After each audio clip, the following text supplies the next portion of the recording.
What it do? What it do? Welcome to another episode of Mack Squared, aka Mack to Mac, aka the late night driveway conversation.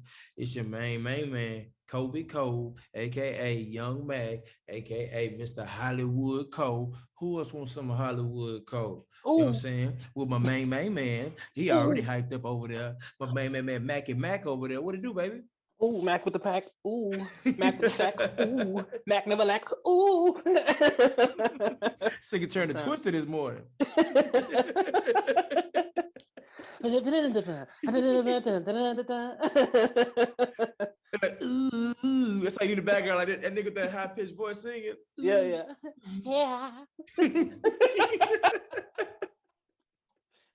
Do you want to ride with me? Do you want to ride me, G? Like, nigga, what?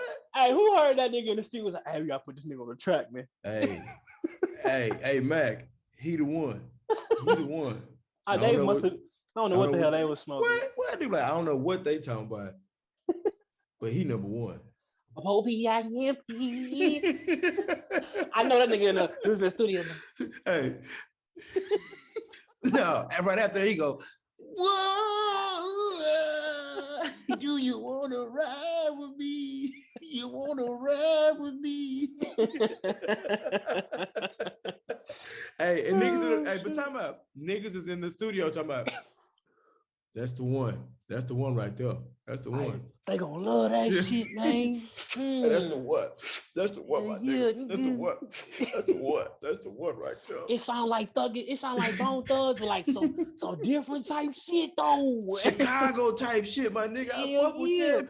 Yeah, we down the road with it. This shit about to take off, nigga. Like the Mac, nigga. This shit about to take off. Hey, we all off topic, bro. Hey, oh my bad. Let me really see. We ain't had a home over here. So yeah, man. Thank y'all for tuning in to the show. This is Mack Squared, man. I am Mac. I'm Young Mac. That's Big Mac over there. You know what I'm saying? Hey, you can find us on Instagram and Twitter at Mack Squared Podcast on Instagram, and then it's Squared Mac for some reason on Twitter.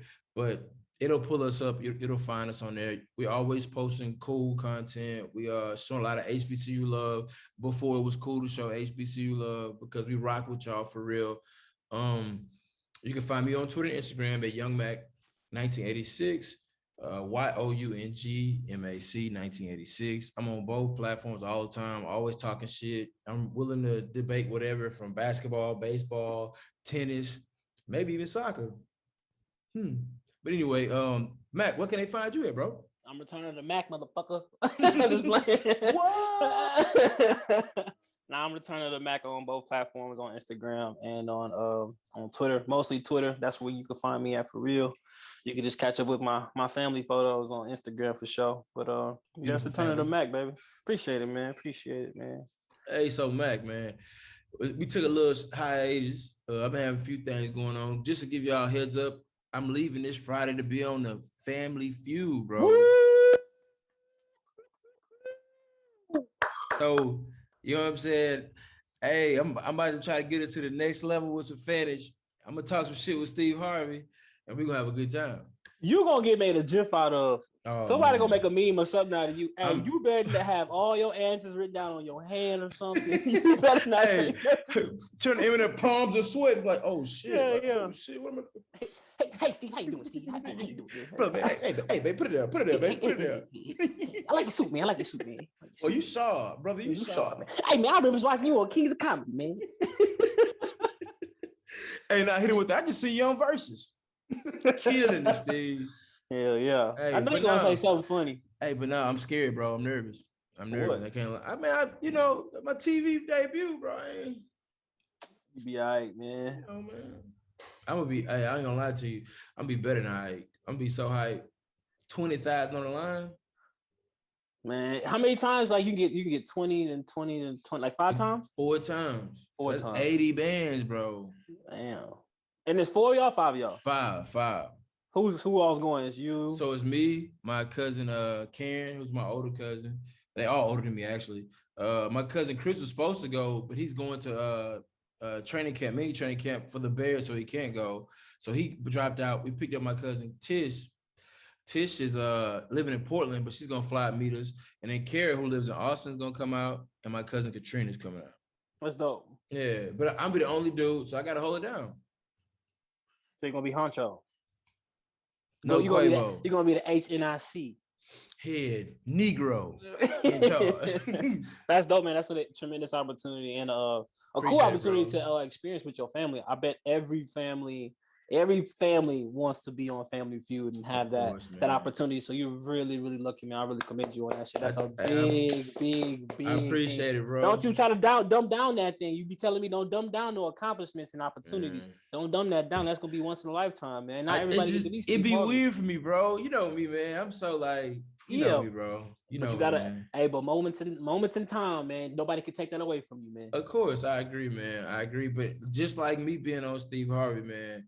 I know you got some big stuff going on too, though, man. What you got going on? Man, talk to me. Talk to me. I'm about to enter the basketball tournament again for this. Come on, baby. I know my boy has some good news over there. Yeah, man. I'm entering with the Patriot League guys again, man. Yes, sir. Just been trying to find that love again, man, and try to not let it escape me and let my little prime years go by. But yeah, man, that's what I got going on. You better not, bro. You're fucking amazing. Yeah. I'll take you to battle with me, nigga, at the Battle Bastards. You know what I'm saying? Yeah. As we're blocked in, when the boys coming in with the pitch joints, I take you with me like you Torment, and I'm Jon Snow. You Jon Snow. No, you Jon Snow because you're the little guy. I'm Torment because I'm the big tall dude. You know what I'm saying? Hey, we take them all down, Jon Snow. Mm-hmm. You know but nah, I'm glad to hear that, bro. Yeah, man. When are you leaving? It's supposed to be in. I actually got to make that video today before I forget of announcing that I'm gonna play. But it's gonna be in July at some point. I believe July, like mid-July, late July, something like that. But it'd be fun. We played in it a couple of years ago with the Lehigh alums, and we won a game. Let me ask you this, bro: Are you what you gonna do with that $1 million y'all gonna that $2 million y'all gonna win? Man, nothing.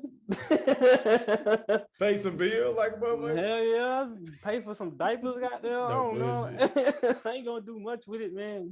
Once you keep seeing so much money, you know what I'm saying. You just learn how to deal with it and just continue living your life like you've been doing, and stop stressing over certain things. You know what I mean? Yeah. You shouldn't stress over anything these days, bro. Too much real shit going on to stress over anything. Way too much real shit. Yeah. But man, let's get into this show, man. Because I had an epiphany. I gotta stop showing what I'm drinking so people don't know if I be drinking or nothing. So I'm drinking apple juice. Now y'all know I'm sipping on something. Hey, here you go. At least it's the same color, the apple juice. Mm-hmm. Hit that. Something like that. Look like a V8 or something like that. Hey, so I'm gonna start up the basketball talk because I always go with these dudes. So I'm low key rooting for him. That's why I'm going at him. I'm like testing him.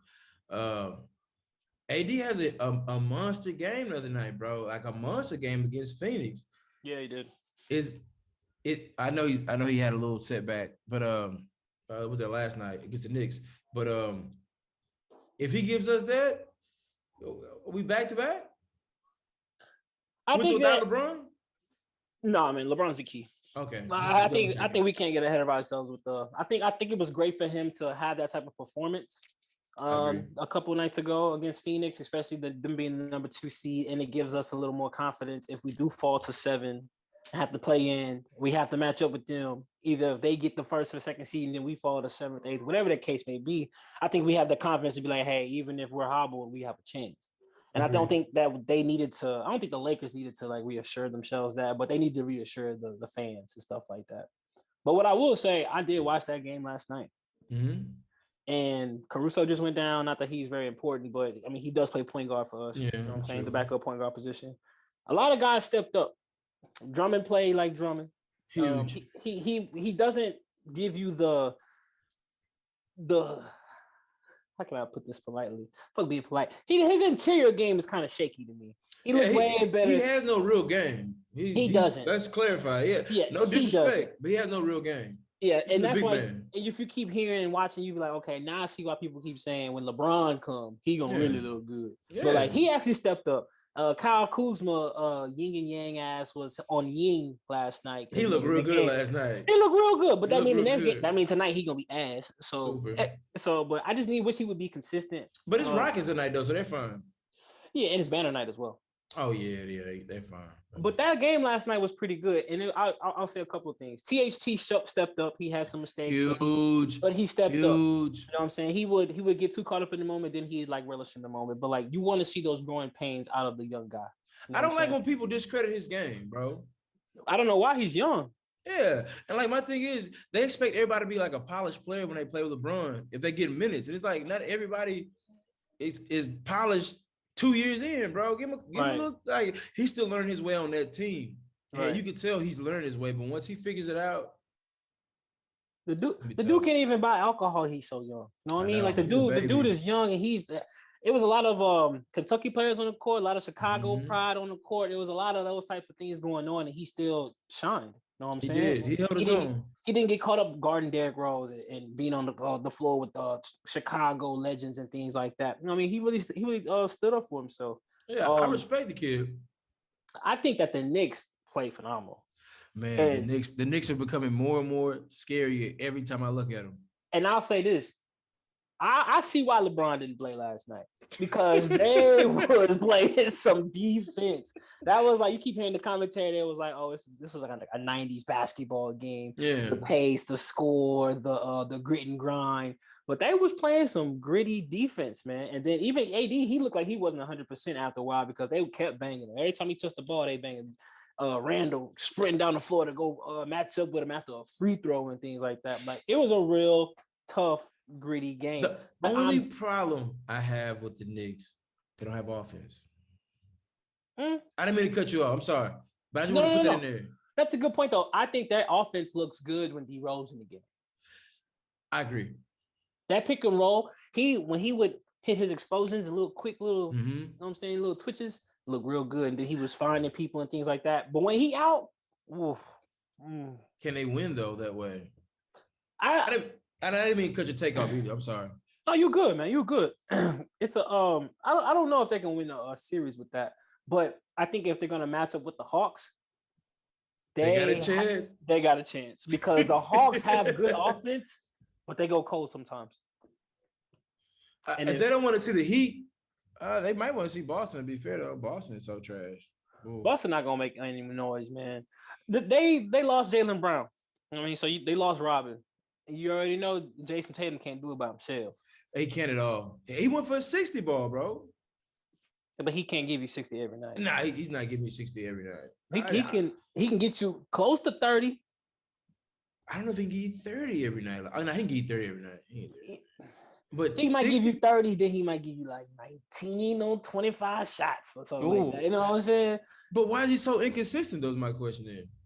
He's a jump shooter, man. He's a pull-up jump shooter, tough shot maker, creator. He's one of those guys. So it's not always easy pickings for him. You know what I'm saying? I just don't like it though, because I like him. I like him as a player, but he always seems to be in a position where he's not showing up when it counts. If that makes sense. He reminds me a lot, and you probably might agree with this, and probably reasons that I don't want to agree with, but he reminds me a lot of Paul George, like the smoothness of his game, the jump shooting, early success type of thing. He just hit his whole thing. Just reminds me of Paul George, but they always fall short type of thing. You know what I'm saying? Like play big, then play small type of thing. Did you see what Shannon Sharp said about Paul Pierce? What he called him? He called him like a tax man because he said he only show up in April. He got everybody scared of him in April. I said Paul Pierce. I said Paul George, man. That's what I said, Paul George. Yo, yeah, you said Paul Pierce just now. I'm bad. I mean Paul George, man. Paul PG. Yeah. He caught that boy. He caught him in a tax man. He said his boy scared of that boy come April, but after April, they're like, oh, whatever, bro. That's pretty accurate. It is though. It is. Every accurate. April, we all be like, oh, it's his year, bro. It's his year, bro. He's about to go for da-da-da-da. Joe English. Get up out of here. Get up out of here. But now back to the Knicks. I agree with you. I think Julius Randle's a great point forward, but he's not he's not a guy that you can build a team scheme to get a bunch of points off of. He can get individually himself points, but he's not going to be the guy to facilitate get other guys going. If that makes sense. Nah. Like, him and Zion are similar, but that's where Zion's game is a little bit different. Zion is a little bit better facilitator and overall, just like getting other guys involved, he can get that thing a little bit better. But I love Randall. I think Randall finally getting his flowers. You actually, it's kind of funny you said that because he actually is averaging more than 5 assists. No shit. Yeah, man, he's averaging 20, 10, and 5. But it's 20 plus, 10 plus, and 5 plus. I think he had like 6 assists. I did not know that. Yeah, man. So he's actually doing it all, man. He's actually doing it all. I was actually kind of questioning watching because I was like my first time watching him play in a while. Mm-hmm. And like the dribble moves and the pull-ups and the step backs. Yeah. I was like, whoa, this is the guy I remember from AAU. Yeah. From back when he was playing in Texas. Yeah, you know hey, talk about shouts out to him being from Dallas and me not doing that. Yeah. He played with the who did he play with? I think he played with the Titans. Did you play against him? Oh, he's younger than you. I watched him. He's younger than me. I watched him play. That boy looked like he was supposed to be playing with us. That boy, he a biggin. He's a biggin. He's a. They say he's been that size since high school, bro. That's what I'm saying. He's looked like he was younger than us and looked like he should have been playing with us.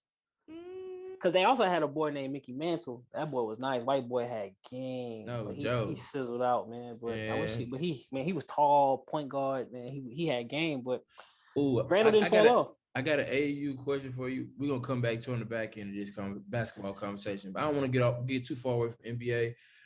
But I was looking at the standings, and right now it looks like the Knicks are actually matched up with Milwaukee in the first round, 6 versus 3. Because they lost. There you go. Okay. Yeah. So not saying that I would give the Knicks a real chance of winning of winning that playoff series. Sweep. But I don't think it'll be a sweep though. Sweep. I think I got a game in them.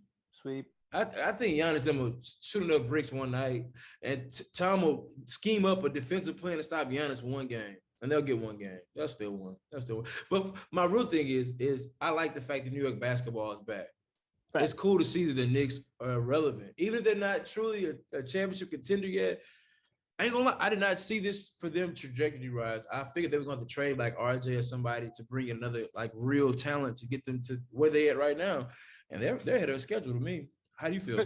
For sure they are. I think they're way ahead of schedule. And I think that even them making the playoffs is just a big feat for them. I mean, that's an accomplishment. They should hang their hat on that. I know they want more. Once you get a taste of the pudding, you want the whole bowl. You know what I'm saying? But you just can't. You can't like undermine what they've been doing. You can't undermine what Tom Thibodeau has been doing. Derrick Rose, Gibson, Randall, Quickly, even RJ Barrett to some sort of degree, man. Yeah. They all, but Reggie Bullock, although they have a good team. I think they have a good system. Yeah, for sure. Together. And they have a bunch of guys that are ready to grit and grind. I know that was the Memphis thing, but like Tom Thibodeau has a type of style of basketball he likes to play, and it works for him and the players that want to buy in. Jimmy Butler, not Jimmy, but they need a Jimmy Butler type. Or no, you think that? I mean, that's what works for those types of guys. I mean, for those types of systems. But I don't see him leaving. No. I'm not saying Jimmy himself, but like a player that's gonna like he buys it on defense and just doing anything it takes to win. I don't know where you're gonna find that. I know. I didn't say they was out there. I just said they need that type to take them over the type. Because I think the Knicks play a lot like Miami, just without all the skill players. Yeah. Right? That's a good comparison. Yeah. The Knicks are just Miami, but Miami had Jimmy Butler, Hero. They have Gordon. They have Bam. They have Robinson. They have a bunch of scorers. They have Ariza. They can go get buckets for you. AI Iguodala go get big buckets for you. They just have a bunch of guys that can get buckets. So we'll see. Hey, don't forget about Kendrick Nunn, man. I forgot about Kendrick Nunn. Balling, man. He be balling, then he go quiet for a little bit. He be in his own head, but probably. He be hooping for real. It's a good chance. That man be hooping. Man, I wanted to ask about this playoff race in the West though. Like, how do you see this thing shaking out? Like, because I know that's the topic of conversation right now, but the Mavs just lost. Yep. So then they jumped down to 6, pointing them back up to 5 because they've been hooping. Yeah, they have. They've been hooping. So now with the win, the Lakers only a half game back. Yep. And now you got the Warriors, which I'm gonna ask you about the Warriors in a little bit. Mm-hmm. Memphis in the hunch, and then who's that 10th team?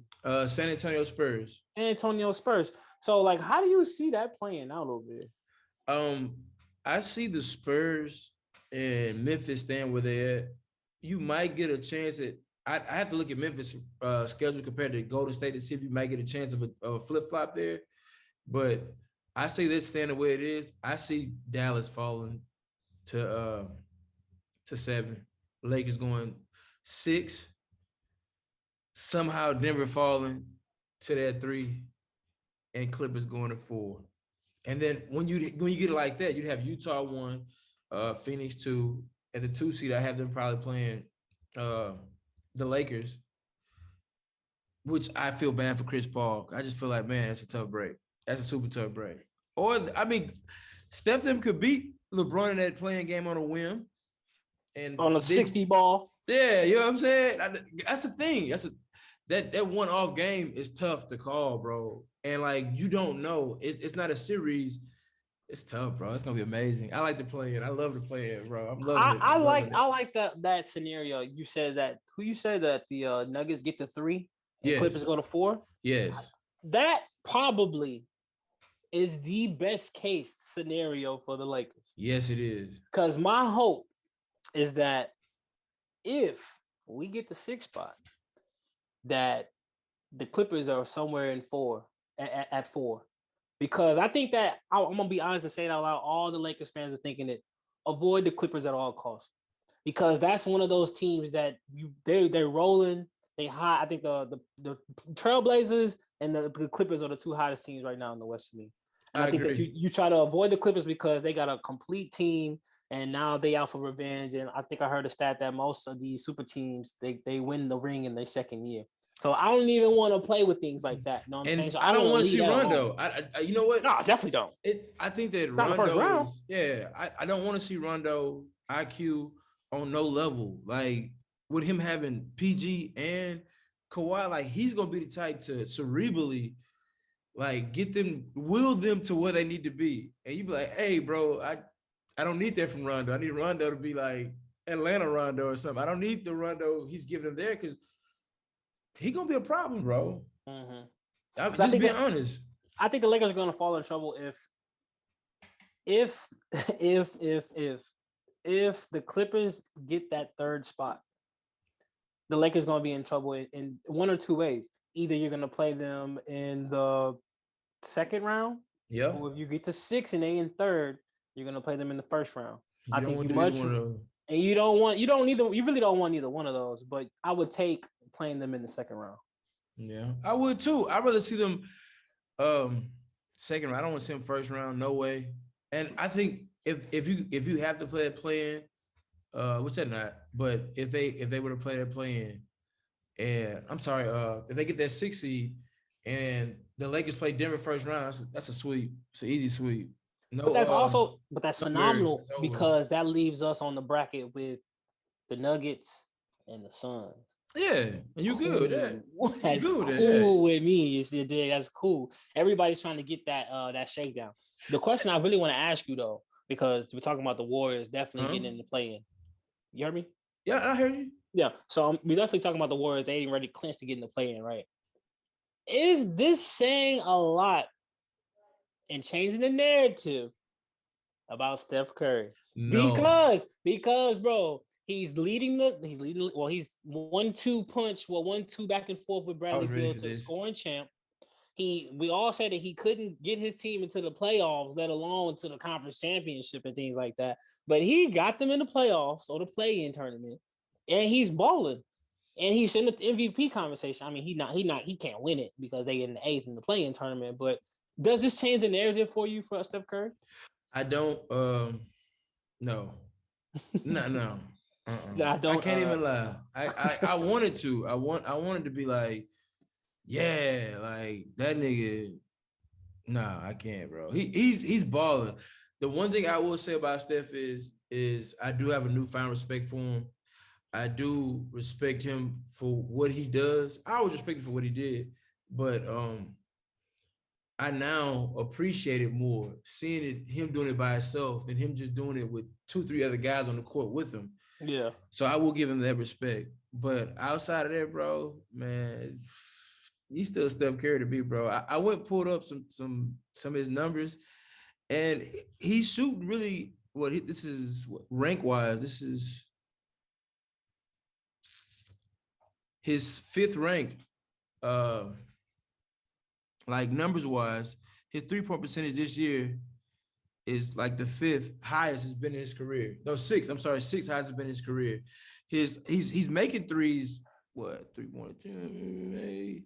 He's probably making more threes this year. He's making more threes this year than any other year. So his 3-point shooting went to the next level, because that's all we're gonna talk about with him anyway. Yeah, is his 3-point shooting. But like his finishing is underrated though. Oh man, his dribble package, his layup package. Hey, he got a nice mid-range package. You know what I'm saying? But he just doesn't show us all that because he doesn't have to. And the game now is either 3 or layup. It's not in between. There's no in between basketball. We can get to a whole discussion about that too. But he's hooping, no denying it. But I'm gonna say this when I go into a long spell about it. We don't give guys like Chris Paul this same credit. We don't give guys like James Harden this same credit.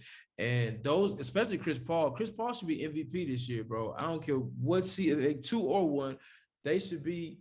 I'm sorry, he should be the MVP, because this dude, and it's literally off his lifetime accomplishment. Every team he's went to has been a contender if he's playing.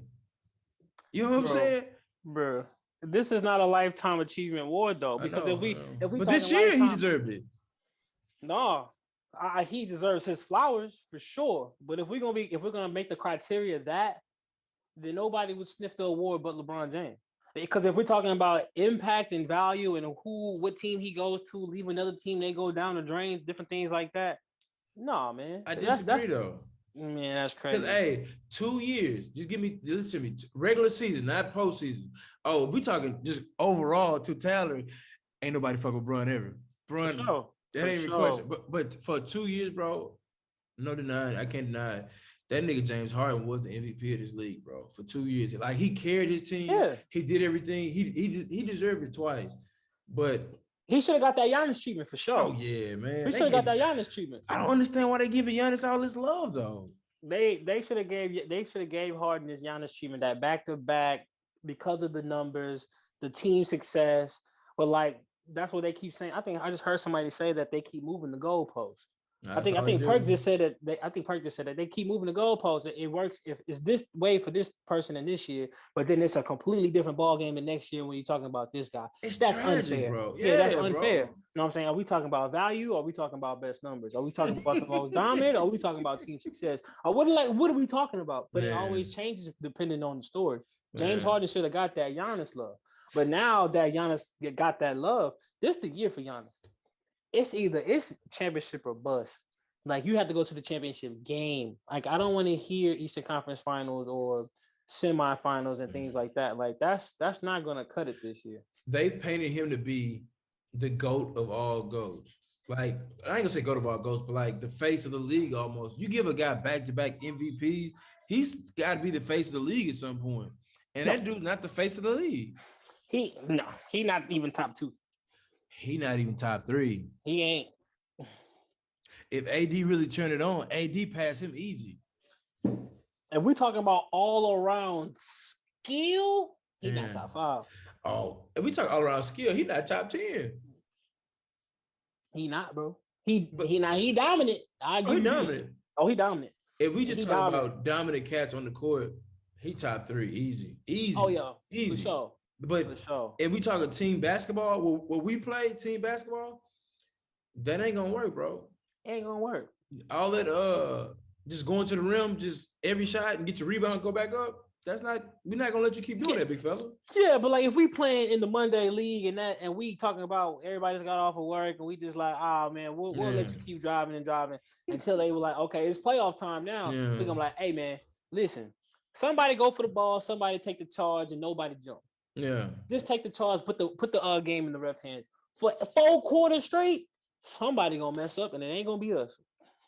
And not just that, hey, when we know you can't shoot, big fella, We about to start packing the paint. We all bagging up, back up, back up. You gotta hold him, back up, back up. Let him catch it. If he go for 20 from 3, we'll live with it. We'll be fine. I just seen him do that against the Nets. He had like 5 threes or something like that. He be streaky, bro. He is very streaky. His streaks are always the worst streaks. Like he be the negative side for the most part. This is make or break year for him. If he don't do it this year, then you're gonna start to see him get that James Harden treatment. Like, man, I'm not hearing none of that regular season stuff. I don't care about who you dunked on, who you crossed, who you did what. I don't care what seed you in. You ain't going nowhere. As soon as the playoffs come, we already know what's gonna happen to you. Why don't we discuss how like Harden now is a fan favorite? Like, when did Harden become a fan favorite? Like before he left Houston, the media hated that dude. The story changed, man. The story changed. That's all it was. The story changed, man. And now it's not just watching, oh, it's this bad basketball and him dribble a billion times and blah, blah, blah. Now it's different. Now, oh, he's on a super team. We're so excited to see super teams. And yeah, you know what I'm saying? So it's just the story has changed. Just kidding, JK. Just kidding, Katie. Now, I'm going to be honest with you. I've always liked the guy's talent. Yeah, I've always said he's a bomb scorer. And he greatest scorer all time? No. But he is definitely, he can put the ball in the hoop for sure. Who's a better scorer? Bro, you talking about all time? Yeah, just all time. Who's the best scorer? Bro, stop, man. Is he top 3 that long? Is he top 3? You talking about top 3 right now, all time? I'm saying all time. Stop, bro. Give me one you put over, man. I'll put you right now. LeBron's way better scorer than him. Numbers show it, bro. Numbers show it. I don't know about a better scorer. Like, I'm just talking about pure scoring. Pure scoring. You talking about pure scoring? Yeah, like just scoring. I take KD. Now that's debatable, and I wouldn't argue. If you want to talk about pure scoring, I'll take Karl Malone. That's But now Karl Malone he was getting facilitated for a lot of them buckets, bro. He was still hooking his shit. He was hooking the fuck out that motherfucker. Mail it home. Stupid ass. Fuck out of here, yo. You talking about pure buckets? Yeah. I think Harden doesn't get his credit. He will. For people like me too. But that dude's amazing. But I just feel like he is. I feel like the league pumped up Steph so much, and then because the story died, we just kind of forgot about it. Not gonna say forgot about it, but we just kind of act like it didn't get that build up. They was told him better than LeBron at one point, bro. Do you not remember this? Who was better? ESP was Steph Curry was, but Steph Curry took LeBron's spot. But I'm saying, but do you remember that though? Yeah, for sure, I remember. So it's like we can't go from saying he better than LeBron, so he can't even barely get in the playoff. He like Harden was a 2 seed in the West. That's all I'm saying. I get it.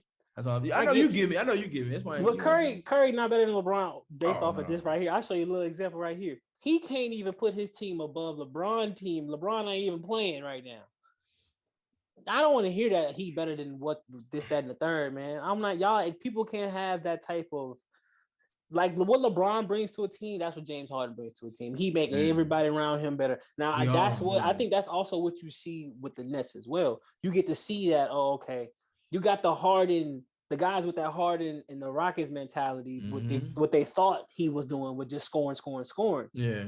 Then you can see like, no, this is what it really looks like with KD and Kyrie. That's what scoring really looks like. But now you start to see him. He can score when he wants to. He make everybody better. Like Joe Harris waiting for this guy to get back because Joe Harris is insane. He dying for him. DeAndre Jordan dying for this man to come back. You know what I'm saying? Like these guys, they all dying for him to come back. Like they enjoy being on the Nets and being around the greatness of Kyrie and seeing the highlights and the KD just Kyrie the team got up. Yeah, but that team thing works because of James Harden. And it's kind of funny because it's the same thing with Russell Westbrook. Soon as the guy changes his geographical location, the story gonna change. You know what I'm saying? The story gonna change. Then the story gonna change. Then the story. I'm glad you brought that up. You know what I'm saying? The story always gonna change, man. How do you feel about to switch it up a little bit to Russ? How do you feel about him breaking the record? What do you think about the record? Do you think that is he the GOAT point guard now? And let me ask you this on the back end. I'm gonna let you give your take on it. I'll give my take on it. But then back end question to put on your mind: top 5 point guards top five point guards all time NBA. But first, let me know, what is your thought on Russ right now? Breaking the record. Do you think is Russ that guy? What do you rank him in your pantheon of point guards? What do you think about his game? All that. How do you think about the storylines? Whatever. We can discuss that. And then at the end of that, we'll just talk top five point guards. I think it's dope. And I think that I know that you play basketball. Everybody, a lot of people that watch our show or have an appreciation for basketball and have played in some type of degree. You've tried to get triple doubles before, right? Yeah, once. You got one before? No, I tried. Yeah. No. I said tried. So you know how hard it is. You got a few though. Relax. But like you know how hard that is. That shit dumb hard. Over and over and over and over to get buckets, keep your teammates involved, and actually put them in the right place to succeed. Even though the NBA's assist little thing is kind of weird because guys can take a dribble, two dribbles, and create their own. Then it's still an assist. Whatever. Anyways, but rebounds, all those things are very tough to do, and to do it night in and night out. What I will say about Russ, there's not a lot of people that I've seen that have played with that type of dog mentality to just go get it. Every play, first minute, last minute, like he just be going after and he a dog. Not a lot of people got that, man. You see guys have that for a season or a session, an open gym session, because I don't know, his baby mama mad at him, some shit, you know what I'm saying? Like he play with that aggression all the time. Yeah. All the time, bro. He's a stressed man. He's stressed out. He's what you want your kid to play like, man. You be like, man, you need to play with that type of heart all the time. Like, I want you to see your heart in it. I don't want to see you out here looking cool for the girls in the stands. I want to see you out there just playing hard as hell. Leave it all on the court. And that's what I appreciate about it. Now, when you try to break it down and be like, oh, well, was he the problem with OKC because he turned over the ball because he is on 100 all the time? Okay, you could break it down that way. But like, the guy is great. He is phenomenal. What he brings to every game, the athleticism at the point guard position, the height at the point guard position, that's changed up the game a lot too. I know Magic was tall. They had other tall point guards and stuff like that, but his athletic ability and stature has completely changed the game. I agree. But like, if you want to talk about top five point guards of all time, and I feel like the question is asking me, would you put Westbrook in your top five? Well, no, not necessarily. Oh, okay. Well, if you want, I'll expound on that for you before you answer the question. Then go ahead. So I give you a little, just a little background to it. ESPN first they put out a top five. On their top five, a couple guys gave this, but the unanimous one was at number 5. It was Russ. All time? Yeah, it's all time.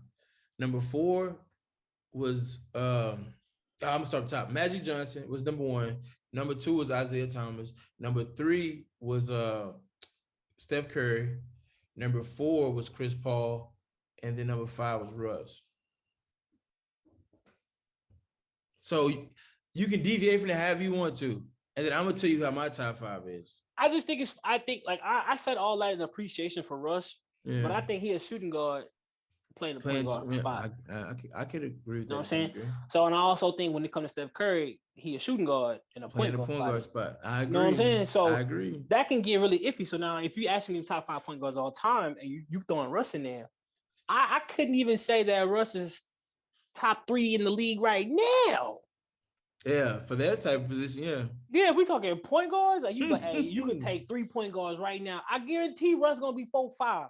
Yeah, I'm taking James Harden at point guard right now. You know what I'm saying? But some people be like, sure, I take LeBron at point guard. You know what I'm saying? I take LeBron. I take LeBron. You know what I'm saying? So it's kind of weird. Some people like, no, I take Kyrie. I want the bucket. You know what I'm saying? So I ain't mad at that either. But you can take Luka.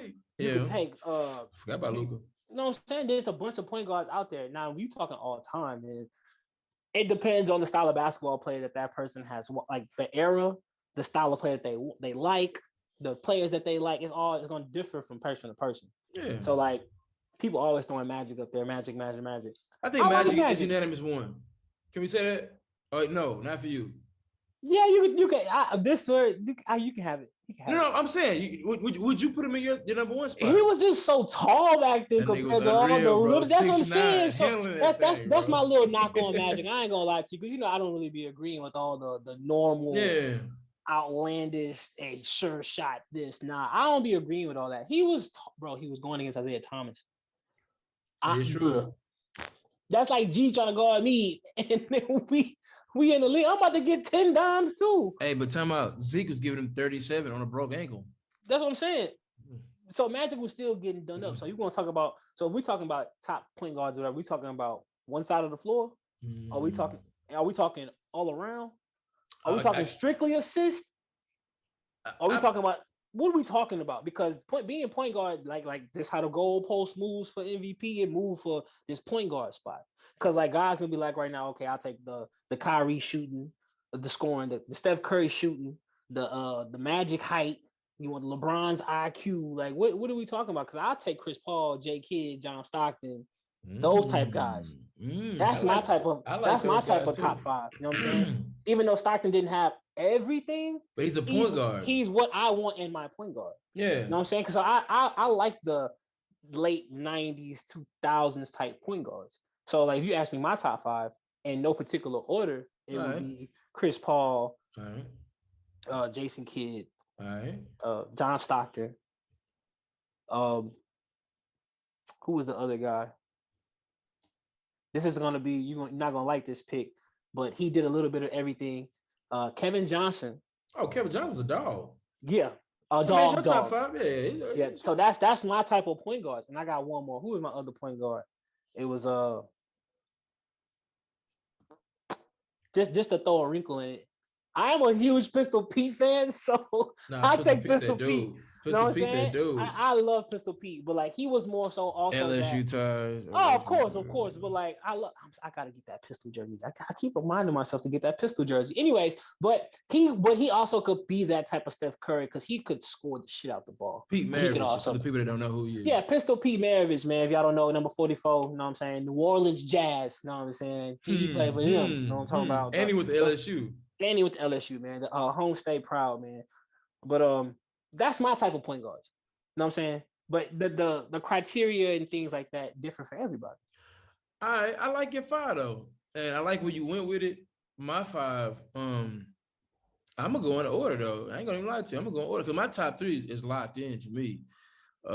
Number one is Magic to me, just because Magic was just unbelievable, bro. He broke the mold pretty much. Like he made it where big guys were able to dribble the ball. Like it wasn't like only the 5'10", the 6 foot guys handle the ball. the 6'9" guy can handle it and he can move it. He can handle it, get it, facilitate. It made me believe that if I'm tall, I can still do anything the little guy can do.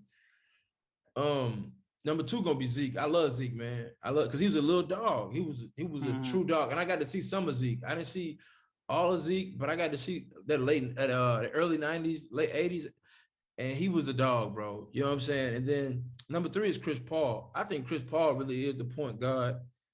He is the true epitome of what I want for my team. You know what I'm saying? He's a guy that's going to be a floor general. He's going to play defense. He's going to give me buckets if I need buckets. For sure. If I need him just to pass the ball tonight, he'll just pass the ball tonight. That's what I think point guard is supposed to be. Like if he's the coach on the court, if he's reading the room and he's like, all right, my man can't get a bucket, I'm gonna get a bucket real quick. Yep. But if you got the hot hand, I don't need to score tonight. I don't need to shoot. I need to facilitate you. That's my job. A lot of kids don't understand that right now. They sure don't. A lot of kids think you're supposed to just go straight to the rim and then jump and look for somebody to throw it to. That's not playing point guard. Anyway, point guards run offense. You know what I'm saying? That's why my number four I took from you, John Stockton. Because you ain't got to be the man, bro. Sure don't. You know what I'm saying? Then my number five was going to be my number five. Anyway, I put down Jason Kidd because that's another guy that just ran offense.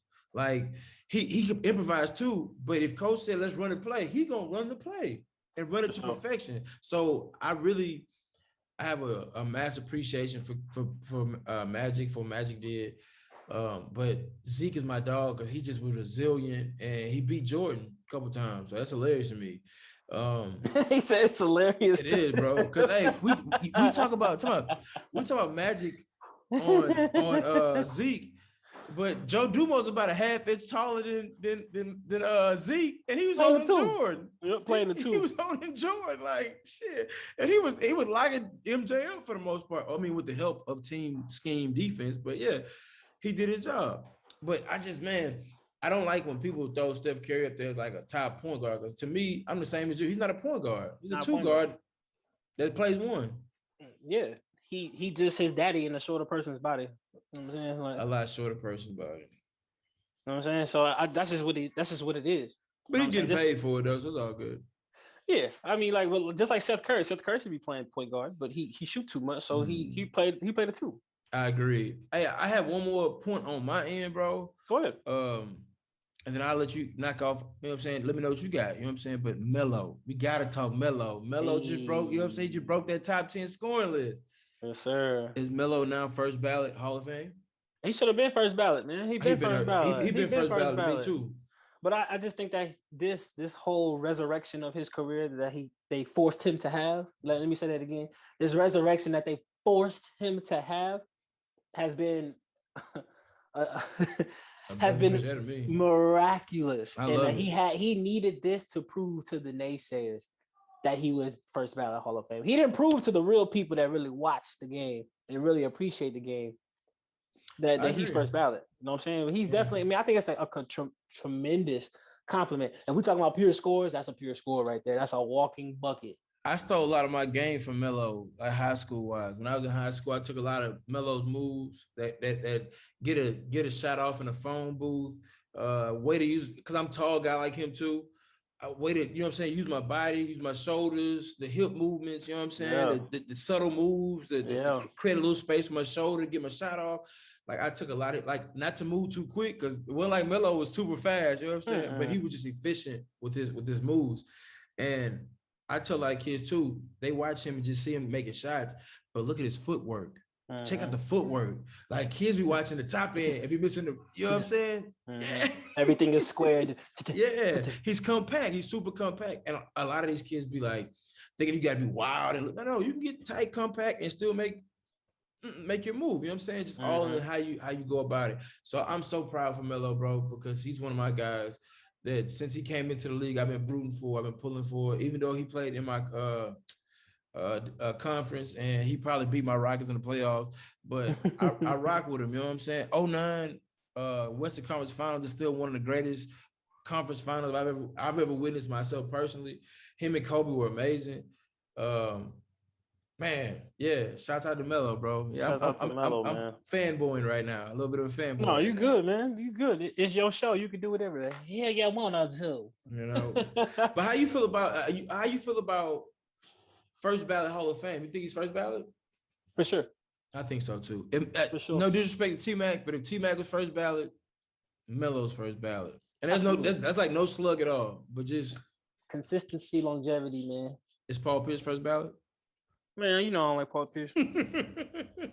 Speaking of Hall of Fame, Colby is getting inducted into the Hall of Fame on the 15th. I believe it's going to be him, KG, and Tim Duncan. Yes, sir. Yeah, so that's a big shout out to them as well. We're speaking of Hall of Fame. I firmly believe that he's going to have a statue soon. What you think? He's going to have a few statues. Don't he already have one in front of Staples Center? No, that's Shaq, ain't it? I thought he had one too. No, I think that's Shaq, bro. I'm about to go look, bro. I think that's Shaq, man.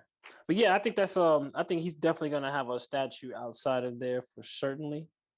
A little cool thing that I've seen on the web, man, since we didn't talk last week.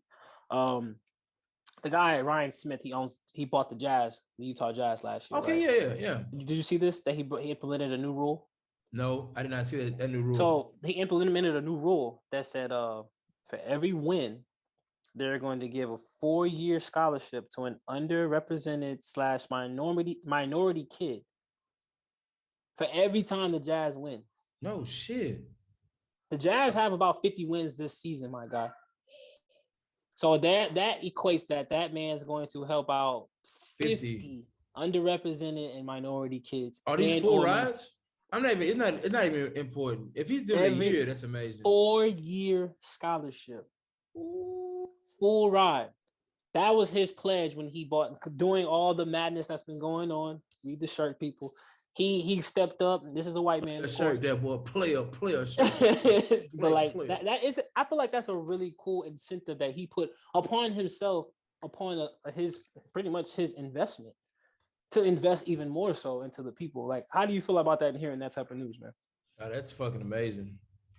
I have no other means of words of putting it besides that is fucking amazing. Like the fact that this man who owes us nothing, owes anybody anything, um, is breaking bread and like in a major way. It isn't like as if though if he doesn't give money, he can't own it, he won't be able to own a team or he won't be able to do things in the neighborhood, stuff like that. But the fact that he's putting that type of money behind a movement like that, I just hope that it goes to the right people, if that makes sense. For Because you sure. know, sometimes people abuse systems because of whatever. But I hope that uh the act that he's attempting to do will lead to positive for kids that didn't have any opportunity. Because I don't know if you watch mosquito catch, how to catch a mosquito. It's on 18 not AT&T, it's on Apple TV. You don't watch that shit. I It's can't actually afford pretty Apple good. TV. That's pretty good. I I got can't somebody afford else Apple shit. TV. Hey, send me the user code. Hey, I let me after this show, bro. I That's let a me bit. after I this still ain't show, got bro. my own Netflix. Head ass. Neither do I. Shouts out to the real sponsors out there, my nigga. Shouts out to y'all. Y'all some real ones. But no. Uh, I'm gonna bring that up later in the media segment. childish, bro. I done lost my train of thought, bro. What was I talking about? Hopefully, the scholarships go to the right Yeah, people. the scholarship goes to the right spot because you do see a lot of time with situations like this, it doesn't go to where you think it's going to, and kids miss out. But I was watching Mosquito Catch. That's where I was at. And on the show, the guy's like, people that become criminals, and it's just a way to look at things. People that become criminals are usually people that just studied in the streets and end up in jail because that's the direction that takes you. Whereas somebody goes to school and can learn to legally hustle you, and then they become a millionaire off of education they got that you could have got too, but because you wasn't afforded the opportunity. You know what I'm saying? And Yeah. that's really like how life is. If you just get the right opportunity, sports, basketball, football, whatever, you get the right opportunity, you might take off. I just need the opportunity. That is true. Right? But I'm just but I also want to give credit to the people that have been marching, that have been speaking their minds, and that putting the pressure on everybody in all types of every city, state, country. These things, this thing right here that this man is doing is not possible with people speaking about injustice, speaking about the unequal opportunities. You know what I'm saying? So like this is a thing that the people have done by applying that pressure. This man didn't think about this stuff on his own. Like that, let's not go that. I'm not taking no credit. No. You know what I'm Of saying? course. But I'm just saying that this has been this has come to fruition because of the people applying this pressure. So shout out to the people actually making somebody step up and award the people. You know what I'm saying? So that's why you can't stop. That's why you can't stop applying that pressure. Hey, every time you say pressure, I just think about Gucci and Rick Ross. Oh Lord, you know I got them for that pressure. I told my homie bring the pressure. I thought you were gonna talk about that Slim Thug song. That Slim Thug song go crazy. That is a thug. Yeah. That no pressure go crazy. But no, I got a couple other things, man. Did you see everybody rocking the Mamba Cedar gear, man? I love that, bro. I love it, bro. That's super dope. Nike fumbled the bag. Can we say that? Big time, bro. Hey, did you see Nike? You gonna make a nigga start wearing Adidas or something, bro? Like you really, bro. Man, like, hey, you saw the whole deal fall through and all that. Yeah, man. But that Mamba Cedar gear was nice. I'm glad that people bought it for other people, like their whole team. I think Steph Curry bought it for all his teammates. I forgot. I think Kyrie bought it for all his teammates. People was Kyrie really gonna do it. Yeah. Man, Kyrie, man, Kyrie is a real one, bro. I'm fucking real one. You know how people like you always look at people from the outside looking in, or you hear stories about them. So you try to like kind of like gear up your own type of like assessment of them. I want to say right now, my assessment of him was all completely wrong. Thank you, ESPN.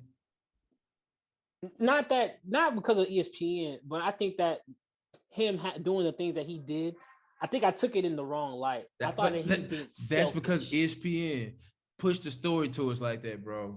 They don't give us the full story. I ain't say ESPN, but media.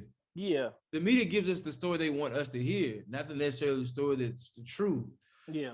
And that nigga Kyrie really a real one, bro. I agree with you though. I was saying both, but it was because I listened to Stephen A. and be like, man, that nigga tripping. I still think he's a selfish basketball player. I do too. Yeah, but that's different. I think that's what kind of went into hand in hand too. Like, oh, he's selfish on the court, he's selfish off the court. But then I had to remember, like, guys are one way on the court and completely different off the court. That's they just get into a mode and have to. It's a release. You got to turn it on. You have to. And speaking of Kyrie, he's been fined. He was fined again for refusing to talk to the media. The Nets were fined, and he was like, I don't speak to pawns. Like, that shit crazy to me. Like, I kind of want to get that on the t-shirt. I don't speak to pawns. Like, that's some crazy shit. Put it on a shirt underdog. Yeah, like on the back of a jacket or something. I don't speak to pawns. But you got to put a pawn that falls over, though. Yeah. Ooh, come on, bro. That could be a shirt design right there. You better pat that shit. Hey, you gonna pat that motherfucker, man. That shit sound, hey, that shit fly to the motherfucker. checkmate, bitch. Checkmate, bitch. That's dope. But like, how do you feel like I know that like we like Marshawn Lynch and about like I'm only here because I don't get fined, boss. I kind of feel like Kyrie's doing that same type of thing because he don't want to. He already seen what the media done did to him, and now that he seen like he took himself away from the media, people can really make their own assessment, and that has helped him. I think that I want to ask you, how do you feel about that? Like, how do you think that it's working in his favor? Would you refuse to talk to the media, or like, how do you feel about this whole type of situation that Kyrie is refusing repeatedly? Yeah, I stand with Kyrie, bro. Like, I really do. And it ain't even on no because it sound cool or no shit like that. Just, I stood with him from the get-go. You know what I'm saying? Like, when he first started his stance, I kind of stood with him, even though he was super radical on us. But I fuck with what he was talking about because you got to talk like that so people start looking. Yeah. Like, we live in a society now where it's about shock value. It ain't about the truth, bro. Nobody gives a fuck about the truth. Like, the truth will be right next to us, but somebody's saying, oh my God, look at this. Over here, some bullshit. We could be like,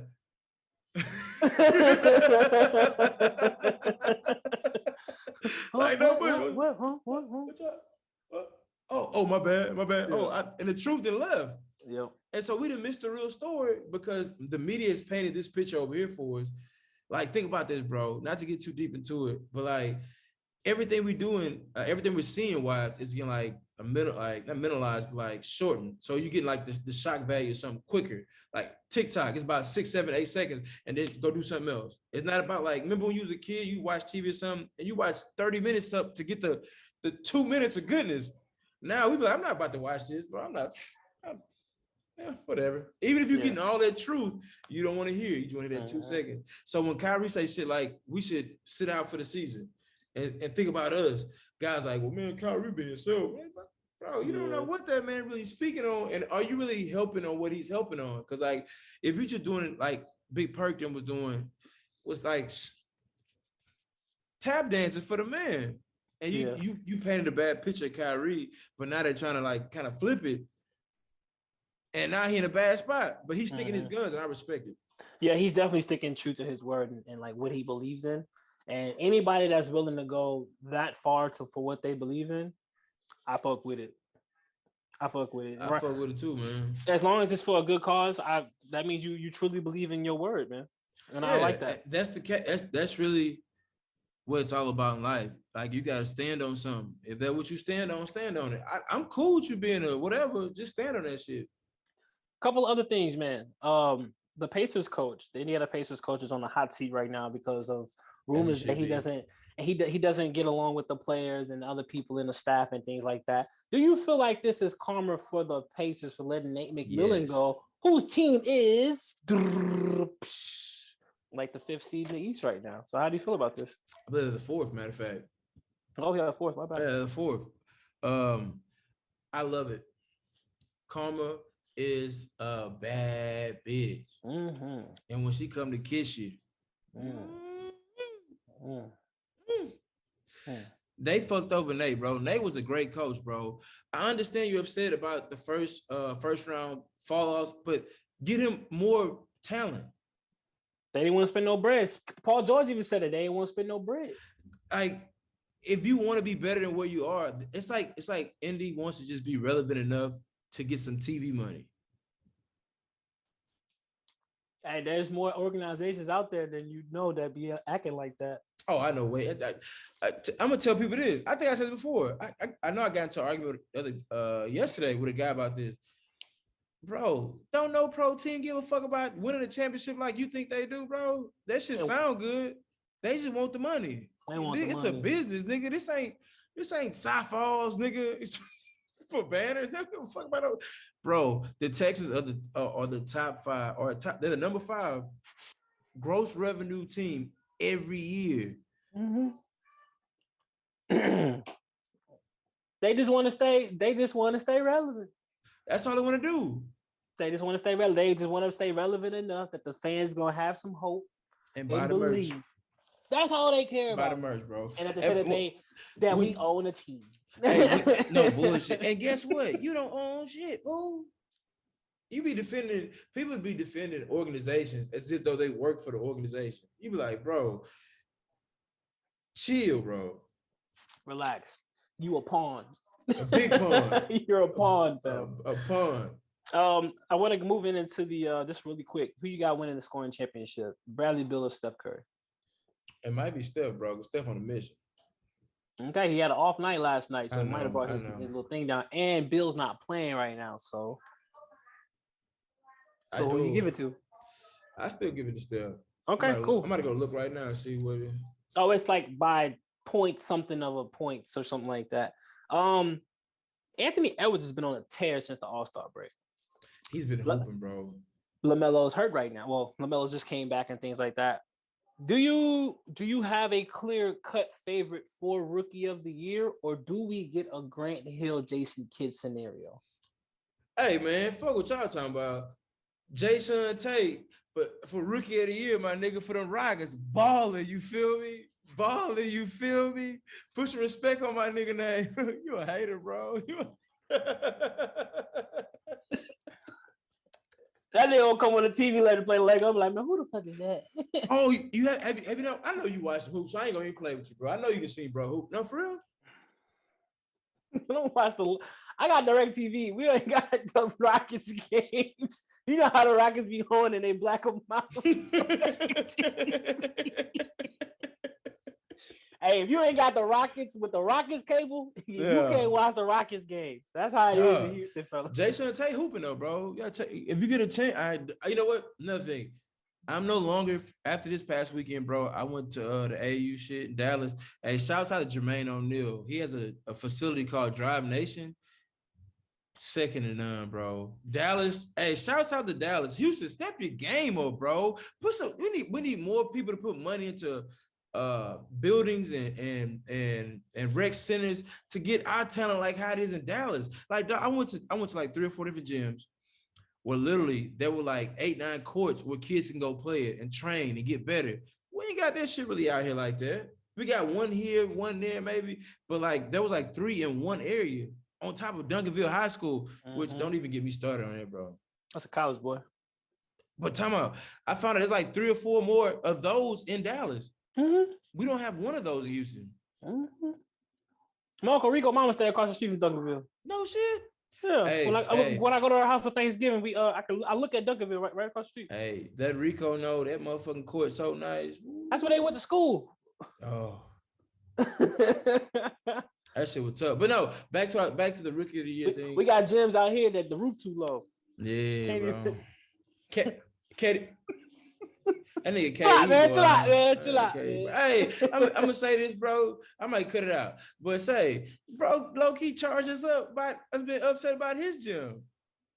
I was like, bro, I'm gonna come get my little. I just played in a little tournament. I played in a tournament this past Saturday. You played with John? Justin. I mean. Yeah, I played with Justin the PHBL tournament, man. And of course we won. Of course. Had a bunch of other guys out there. Shaq Thompson was out there. Went to Wheatley High School. DeMarcus Gatlin that went to Fort Bend Bush, won a state championship. He was on my team. PJ, I forget PJ last name, but he be in the pro-am. Bunch of overseas cats and myself included. Oh, PJ, African PJ. Kind of tall? Yeah, he tall. Lallaway got the beard? Yeah, that one. Yeah, that's PJ. That's my guy. PJ really good, man. So it was all of us, bro. Yeah, we was all on one team. Oh shit. How y'all pull that off? Justin. But you know what? Justin all them though. Justin's a plug, man. But anyways, we won it. I got MVP of the whole thing or whatever. Come on now. They had a whole nice little setup, man. They had 3 courts. They had different divisions going. It was pretty much like a Filipino type basketball tournament, but they could invite other people to play. Yeah. They had a 33 and older league. Your boy Chris, the Asian guy, Filipino guy, went to South Falls. Chris, what's his name? Filipino cat. He must come after me. He did come after you. Yeah, point guard. Yeah. Cold, boy, that boy was cold. But he played in the 33 and older league. They had 33 and older, younger kids, younger adults. Oh, you talking about Amos? I don't forget his last name. But anyways, they had a whole facility. It was smooth. They had refs. They actually had refs in training over there. So the refs were doing double. So they were having this event for the people. And they were training refs for when the real like AAU or high school start. They were training. You know what I'm saying? So they have these things in order, but I had to go away to Friendswood. You know what I'm saying? So there are people trying to put these things together in motion, but it's just gotta, you know how Houston is. You're gonna have to drive, and it gets watered down sometimes. You know? Yeah, I feel like, man, there's so much talent right here in Houston that we should have these things readily available for the kids, man. But absolutely. I will say AU, going to AU games and shit like that, man. Whoo. one thing I'll say for sure, I don't believe any of these mixtapes anymore.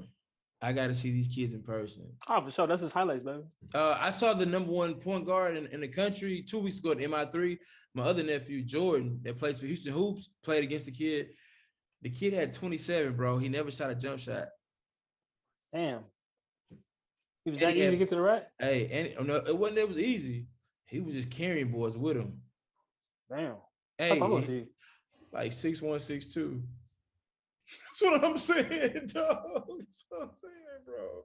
He was tough. Hey, and he would tell him where he was going. That's next level, man. That's next level. Shout out to that young man. I also saw LeBron's son, Bryce. Bryce or Bronny? Bryce. Bronny's hurt. Oh, okay. Bryce plays on 16U, Strive for Greatness. Damn, already? He's 13, bro. Getting buckets. Yeah, he was in Houston. If you go look up somewhere, it show Savannah was out here. His mom, not Savannah, his mom. LeBron's mom. That's what I mean. No, LeBron's mom. Oh, Gloria. I can't think of her name. Yeah, Gloria. She was out here. Hey, we saw her. That nigga Gerald like, I think that's LeBron's mama. I don't think so, bro. Leave that lady alone, man. She's from the Jets, man. She from the don't Delonte West nothing, bro. Anyways, the Raptors are out of the playoffs. I'm a good nigga, bro. Man, shut your ass. Raptors are out of the playoffs, man. Doesn't it seem like it was just yesterday that they won a title? It's crazy how they are already out of contention to make the playoffs. How do you feel about the Raptors? Do they have a bright future, or they are who we think they are? They are who we think they are. Tough. They're a couple players away.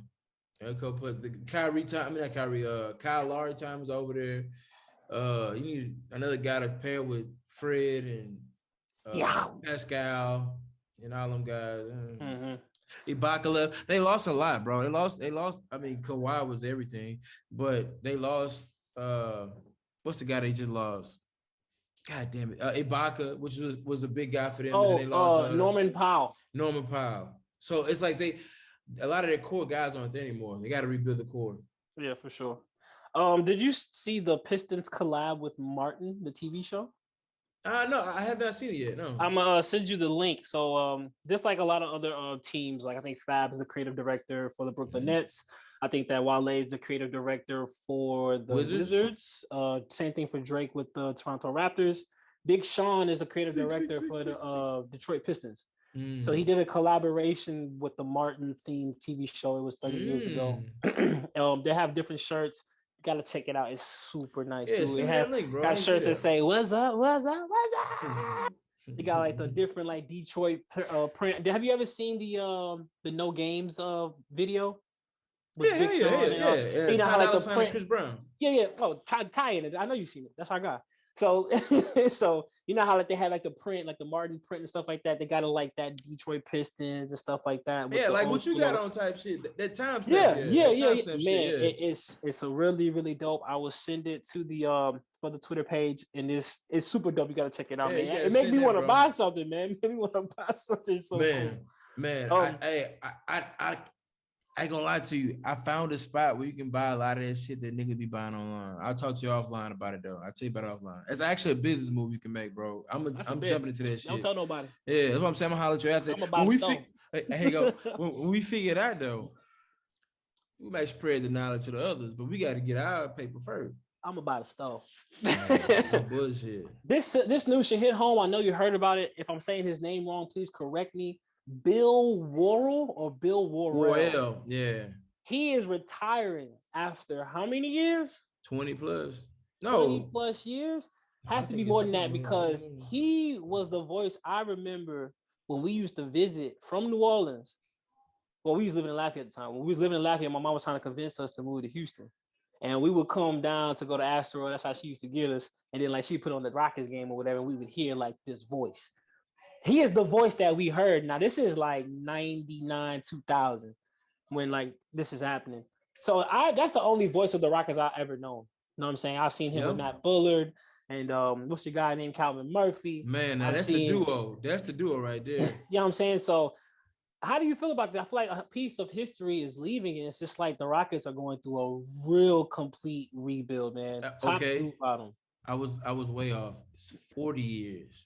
40 yeah, years. His 40th year anniversary was this year. So Friday, he's supposed to actually call a game with Calvin. Dope. That's gonna be super dope. That takes me back to elementary. That's those days. Man. But I think the game really loses out when we lose guys like this. This is kind of like what's the guy for the Dodgers? God, they have the deep raspy voice. He was there for years, calling games.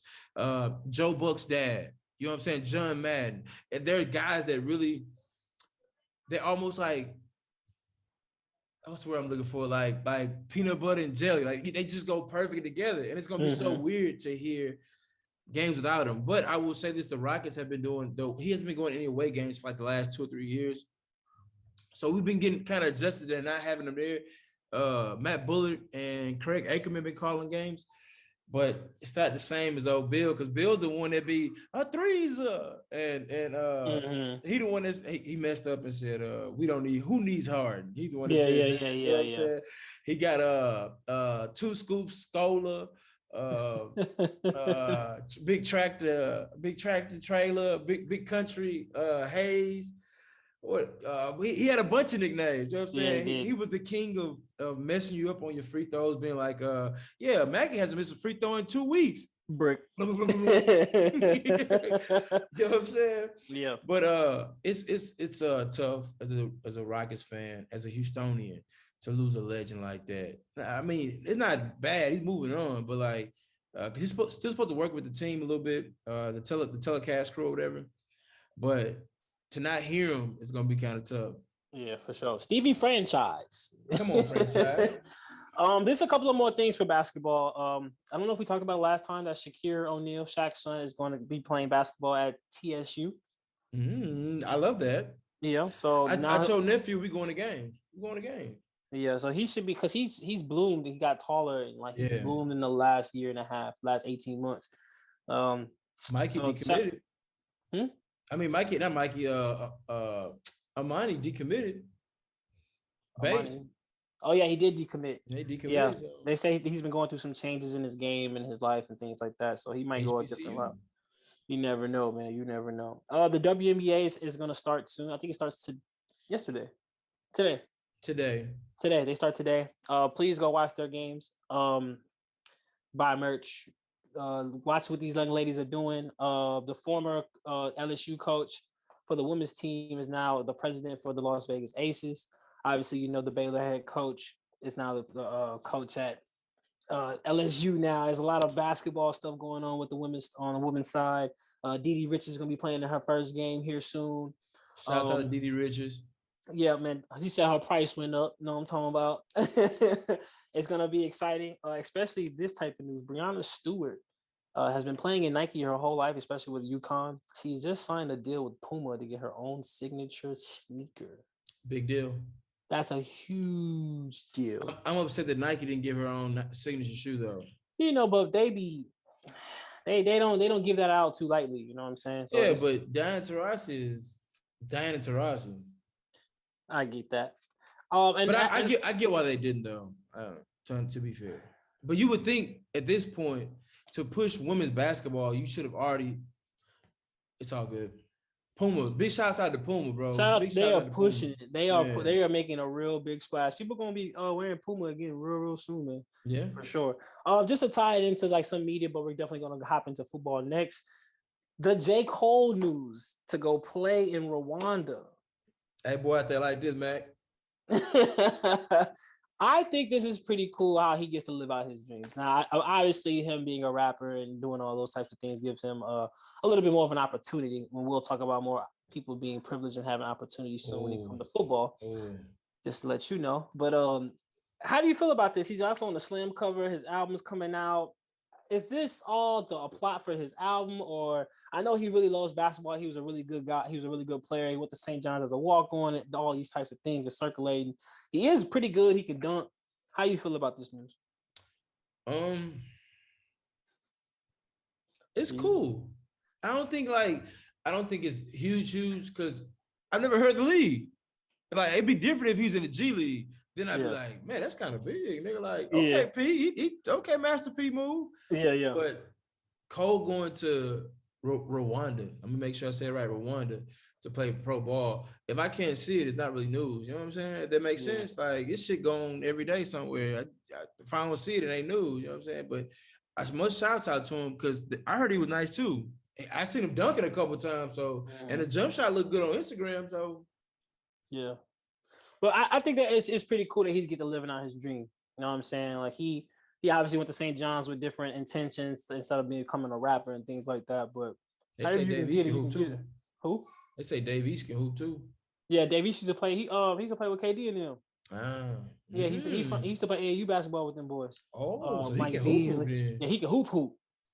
Yeah, that's like KD knew him from way back, and like had him come live with him to use his studio. Yeah, they cool. Yeah, same thing with Shake West Mo Bamba type shit. Yeah, just like Hitman Holla used to be a basketball player. You know what I'm saying? With the same he used to be a basketball player, but he just liked rapping better. And I mean he wasn't gonna make them short ass arms. Yeah.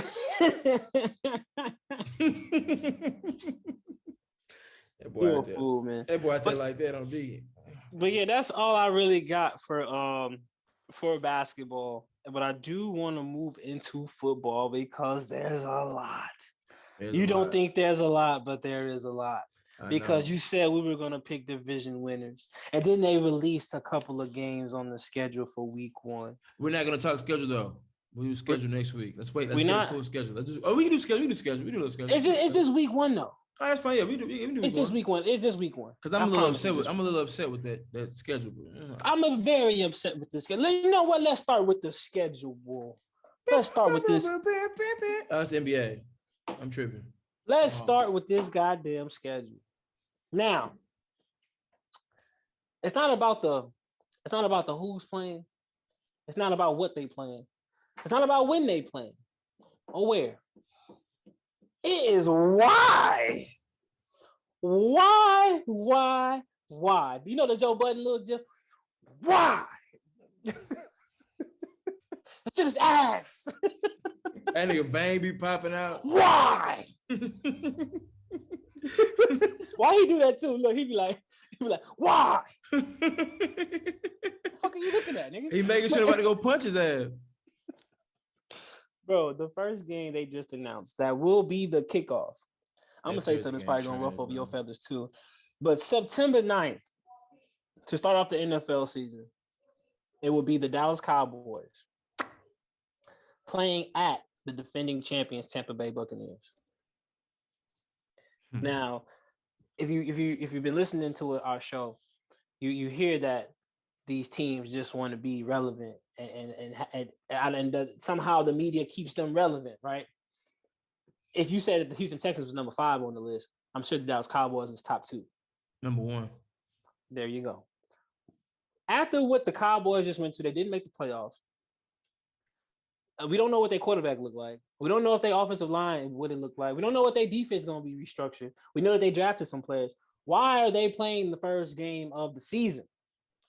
Why? Can you answer this question for me, please? Why? Or do we have to watch the Dallas Cowboys on the first game of the season?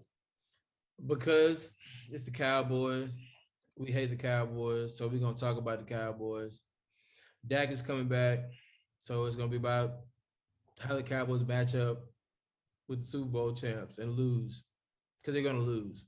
They always lose these games. And then we're going to be talking about it for weeks about Skip's going to be, did you see Dak? He looked good. Did you see? I'm like, he passed for more yards than Thomas Edward Brady. You see that Micah? You see Micah Parsons? Oh, we got something there. Like, man, shut the fuck, man. It's their very first professional game together, and that's CD Lamb. That Oklahoma. We got a chance. We got a chance. We only lost by 3. Anyways, this kind of reminds me. Let me say this. This kind of reminds me of last year, right? And I know you're gonna have a little different take than I am. No, we had the Houston Texans against the Kansas City Chiefs. It's like, why? Now, bro, I agree with you. Why? Yeah, but why? This, for one, this isn't a rivalry. For two, no bullshit. You know what I'm saying? It's not a rivalry. This wasn't the Super Bowl. This wasn't the be-all game from the playoffs the previous year. Now, they gave them a scare, but that's not why y'all put them. Y'all just threw a random team out there and say, hey, y'all go play. Well, I'm going to defend NFL, devil's advocate. You know what I'm saying? To be fair, the schedule was made before the dumbass Texans traded off Hopkins. So they thought that Hopkins would be there and it'd be a better game. Just to put that out there. But why not do a rivalry game? Or if we're going to make it a big kickoff and things like that, why don't you let the Super Bowl teams play again? You know how like the NBA does? Like they have That's a good thought. They do the championship game over again, even though it's going to be a completely different feel. But you kind of let that the team that lost get a kind of little bit of revenge. But yeah, and you talk about the championship hangover from the other team and things like that. And that's how you kind of go, because that's just still going to be a 0-0 game. You know what I'm talking about? Yeah, I agree. I think in this situation, because since we're talking about the game, I believe this is going to be the first game where it's going to be strictly streamed, because Thursday night games is supposed to be streamed on Amazon bought the right to stream it. So yeah. So you got to know it's a lot of money in politics of why them schedules go the way they go. But I agree with you, bro. There's no damn. I don't want to fucking watch the Cowboys, bro. They can play at 12 o'clock on Sunday like everybody else. Shit, nobody want to watch that bullshit. Nobody really want to watch the Buccaneers either. To be fair, bro, we really don't. If anything, I get that there because they won a Super Bowl, but make them play the Saints. Make them play Atlanta. Make them play somebody else but them. Make them play the Patriots if all crying out loud. I take that. Or make the Jaguars play so you get to at least see the number 1 pick and then the Hall of Famer. Something like that. I don't want to see the Cowboys play the Buccaneers. Why are we doing this? Why? I will say this. I know the politics be tricky, but man, we got to figure out better ways to like plan it out. Cause like, I don't know. We just got to figure out a better way. Cause I don't want to see the Cowboys and Bucks. I don't think anybody wants to see Cowboys Bucks. Nobody does. No, for what? For why? That's not entertaining. For why? That's not for why. It's not entertaining. For why? But for why? Yeah, for why? Why am I in trouble? But it doesn't stop there. All right, some games get intriguing, some don't. Right, so a couple of things I also saw: the Baltimore Ravens are going to be playing at the Las Vegas Raiders. Las Vegas Raiders. That's a tongue tie now. It is. It kind of is. LV Raiders. They're gonna be playing at Oakland, not Oakland, at the Raiders. Goddamn it! On Monday Night Football, September 13th. Opening that stadium up, baby. I mean, but they already opened it. But I mean, like for the season. Yeah. With fans though. I don't like this matchup. I don't either. But I think it's because of the Las Vegas type of thing. Again, like they tried to do with the Saints last year. Yeah, that's all it is, bro, which is annoying. Okay. Well, another couple of things that they kind of got right. for week 1. They got the New York Jets at Carolina. This is the Sam Darnold type game. Either he's going to shine against his old team or he's not. Number 2 pick Zach Wilson is going to be playing against. This is kind of a favorable matchup. I mean, the Carolina Panthers versus that's the Jets. some good games. That's a good game right there, right? I can see that why they put that. The Packers are actually going to be playing at the Saints. Gonna be a good game. We don't know if Aaron Rodgers is going to be there. That's going to be the talk of that type of thing. I think he'll be there. We'll see about that, man. Yeah, we'll see I think they're gonna punk him. You think so? Hell yeah, they got control. I don't think they have control because he has no guaranteed money. Yeah, but he's under contract. Nigga, rip sit that out. Shreds.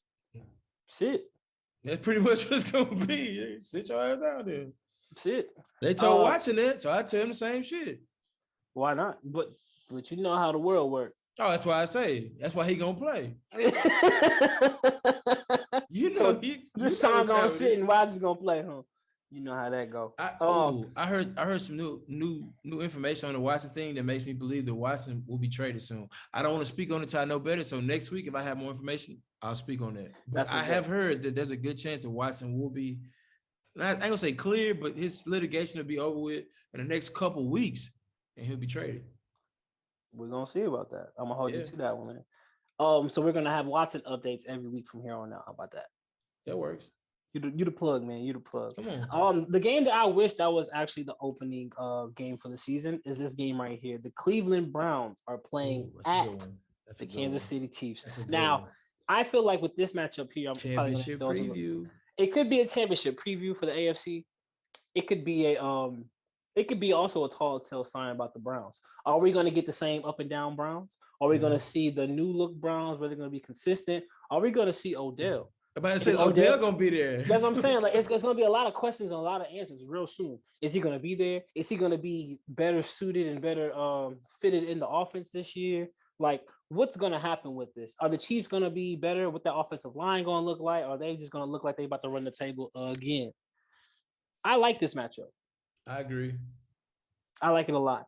Another one that's gonna be pretty good: Arizona Cardinals, aka the Houston Texans, versus versus the Tennessee Titans.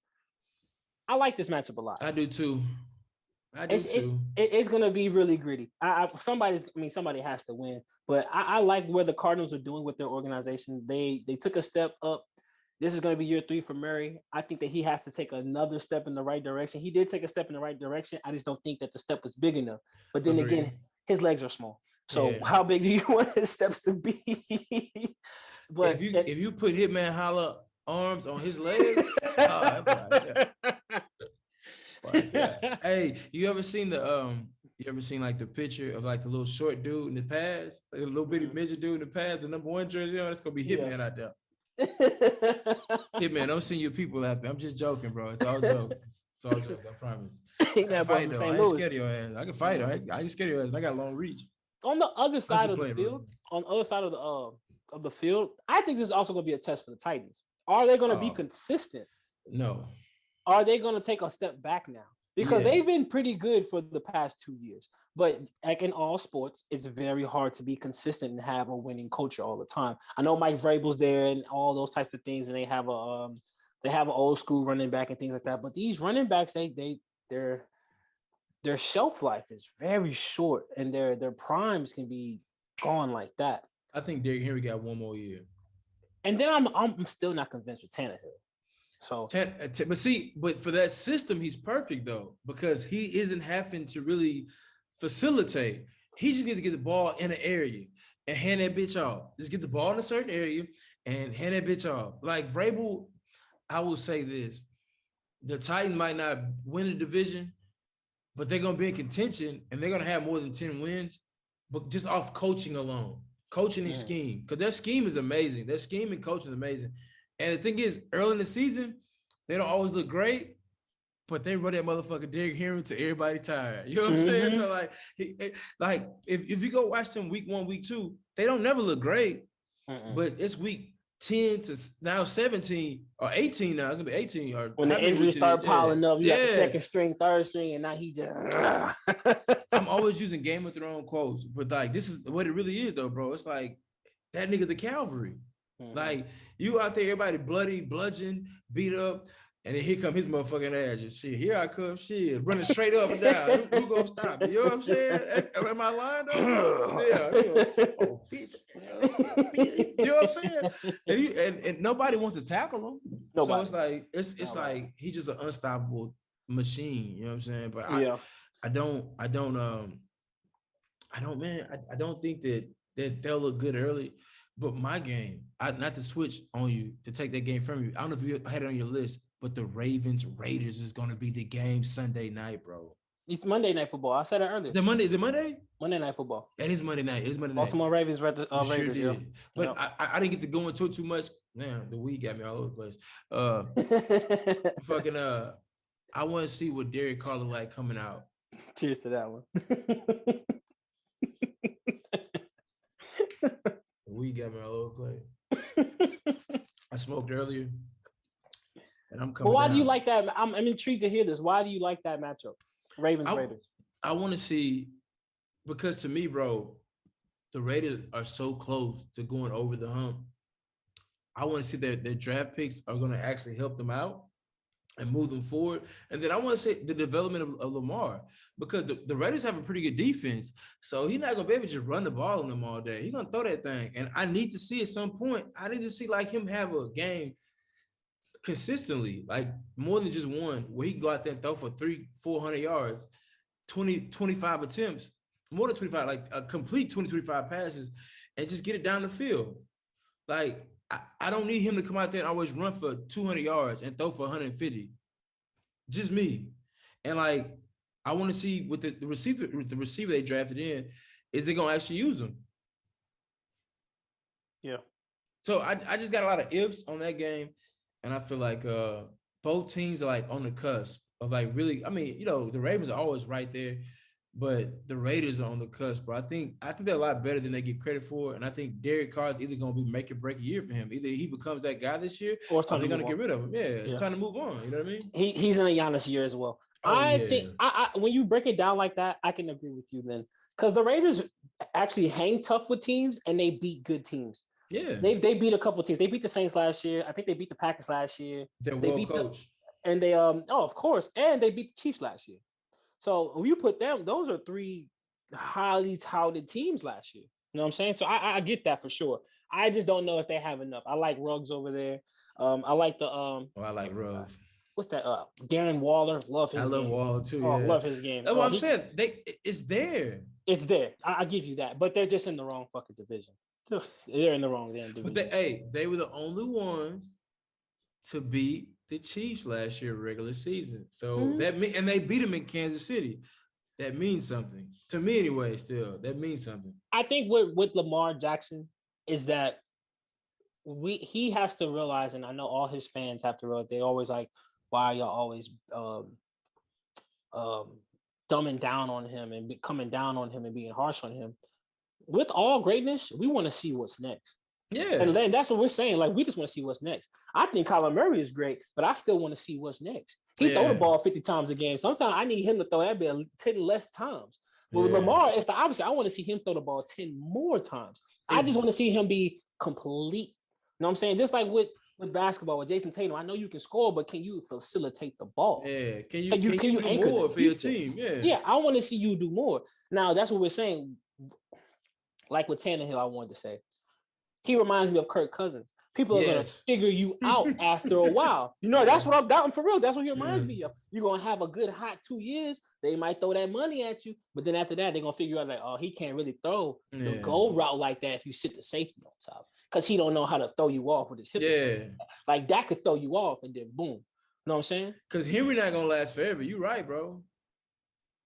So I want to see if, because it's only going to take one of those hits to make him sit back there, all right? Because I've seen it with my favorite guys. I've seen it with Vic. I like RG3. I've seen it with a lot of these guys that be tucking and running. I've seen it with Donovan McNabb. I've seen it with a lot of these guys. They're going to take that hit and be like, yeah, it's time to really at some point, somebody going to touch you. Somebody going to touch him. And when they touch you, it might be a late hit because he be playing on that sideline too much. You remember how Lodi Nada, hit that boy RG3 on that sideline multiple times. Multiple. You can't be playing on that sideline because he be stopping and going. They be pointing and laughing, and somebody gonna. I want to see a step. Hey, you gonna stop direction. And they gonna keep going. They gonna keep going. They gonna take the fine. They gonna take the flag, but you ain't gonna be in the race no more. Yeah. Anyways, I think it's another good game as well. I think people are overlooking the Seahawks just because of the Wilson drama and stuff like that. But they have a damn good team. Tyler Lockett ain't going nowhere. DK Metcalf, you just seen that boy in the Olympic little trial. Man. That's a beast, man. We gonna. You want to talk about that right now? Yeah, I put it in as a later note, but we can talk about it right now. Oh, I just put it on because we can revisit it. But I'm just saying that the Seahawks play at the Colts. I think this is going to be good because it's going to be the Seahawks are playing. They're always very entertaining because their defense sucks. But that's fucked up. It's just true now. But it's also going to be an eye opener or it's going to be revealing for us as fans to see what Carson Wentz does in a new system. Is he going to be the same guy that we remember him from last year, or are we going to see the same guy from the year before? Which one is it going to be? That's a good question. I don't know, bro. That's tough. I hope it's an improved version. We're gonna hope because he's getting back with his old offensive coordinator and things like that. But hold on, because I'm in a tough spot, bro. He's in my division. You know what I'm saying? So I don't want to give him too much love. It's kind of like me asking you, is Matt Ryan gonna finally? You know what I'm saying? Like he's not. I ain't got too much positive to say about Carson. Which, to be fair, I think the boy that just got drafted from there, Trey Lance, he's gonna be the same guy, pretty much, bro. Like, I don't think that Carson Wentz was ever really, really that guy. I think he was a great when he was 100%. He was a great at what he did, guy. But he wasn't that guy. And now that he's not 100%, he's never gonna be half of what that guy was. I knew that it wasn't him; it was the system. When they continued to win without him. Oh, yeah. When Philly won the championship without him, he knew it too. In his head, it wasn't me, it was the system. We just had to figure it out, and the ball was rolling in our favor. That's what that proved to me. You know what I'm saying? When that machine keeps going without you very well oiled, that means you wasn't the problem and you ain't the solution either. Yeah. It's the system. I will tell you this too. Speaking of systems, because we didn't touch this game, but the Dolphins Patriots game, I think it'll be a good one because I believe that Belichick and Cam are coming out with a vengeance. I believe that Mac Jones doesn't play this year. I believe that they ride the Cam train the whole year because, you know, like with Jimmy G, they was gonna let Jimmy G sit till Tom was done. Mm-hmm. So if Cam can go out and ball, Mac don't get no burn as long as you ball and don't get hurt. You good. You know what I'm saying? You got a spot. Yeah. I think he comes in for a few trick plays. I don't know if they do that. Well, no, they might. But he's not athletic. So you're not buying him as a wide receiver. Yeah, that's true. You know what I'm saying? Like he ain't. But you could buy Cam as one. That is true. That's why I say he might though, because they may put Cam out the wide out and throw down and this next game is the last game I'm gonna highlight, and then we're gonna get into different things with football. All right. It's the Jaguars at the Texans. Now, I did not just put this for you. I put this because we're going to see Trevor Lawrence play. We don't know who's going to be under center for the Texans, but one of these teams are going to walk away with the dub, and that's going to give their fan base hope, and that's what their fan bases need. You better wake up. Somebody talking football because I heard Texans and went to sleep. All right. Well, if we're going to talk about Jaguars, I will say this. I'm just joking. You know I'm just joking, bro. Tyrod Taylor will probably be the starter because Deshaun's going to probably be gone. Is this like Tyrod's 8th or 19th? Yes, it is. He played for the Browns. The Chargers. He played with somebody else before that. Baltimore? Yeah, Baltimore for a little bit. The Seahawks. You know what? We sit up here. I got you right here, brother. It's always better when you can remember off the top of your dome. I know. It's all right. Pull them up. When you get to that, you can bring it back up. Speaking of the Jaguars, how do you feel about this T.O. opportunity? I know that you might have something to say about this for sure because I'll even get you started. This is crazy to me. Now I understand the coach-player relationship type of thing. I understand that people got close relationships and stuff like that, but this man hasn't played forever. It hasn't been that many teams. About 5, huh? 6. He played for the Chargers, for the Browns, Buffalo. 5. Buffalo, Baltimore, and Houston. Buffalo is the other team I forgot. He played 5 teams. Damn. Anyway, but back to what you're saying now with Tebow. I'm gonna take a deep sigh. I hope they heard my deep sigh right there, but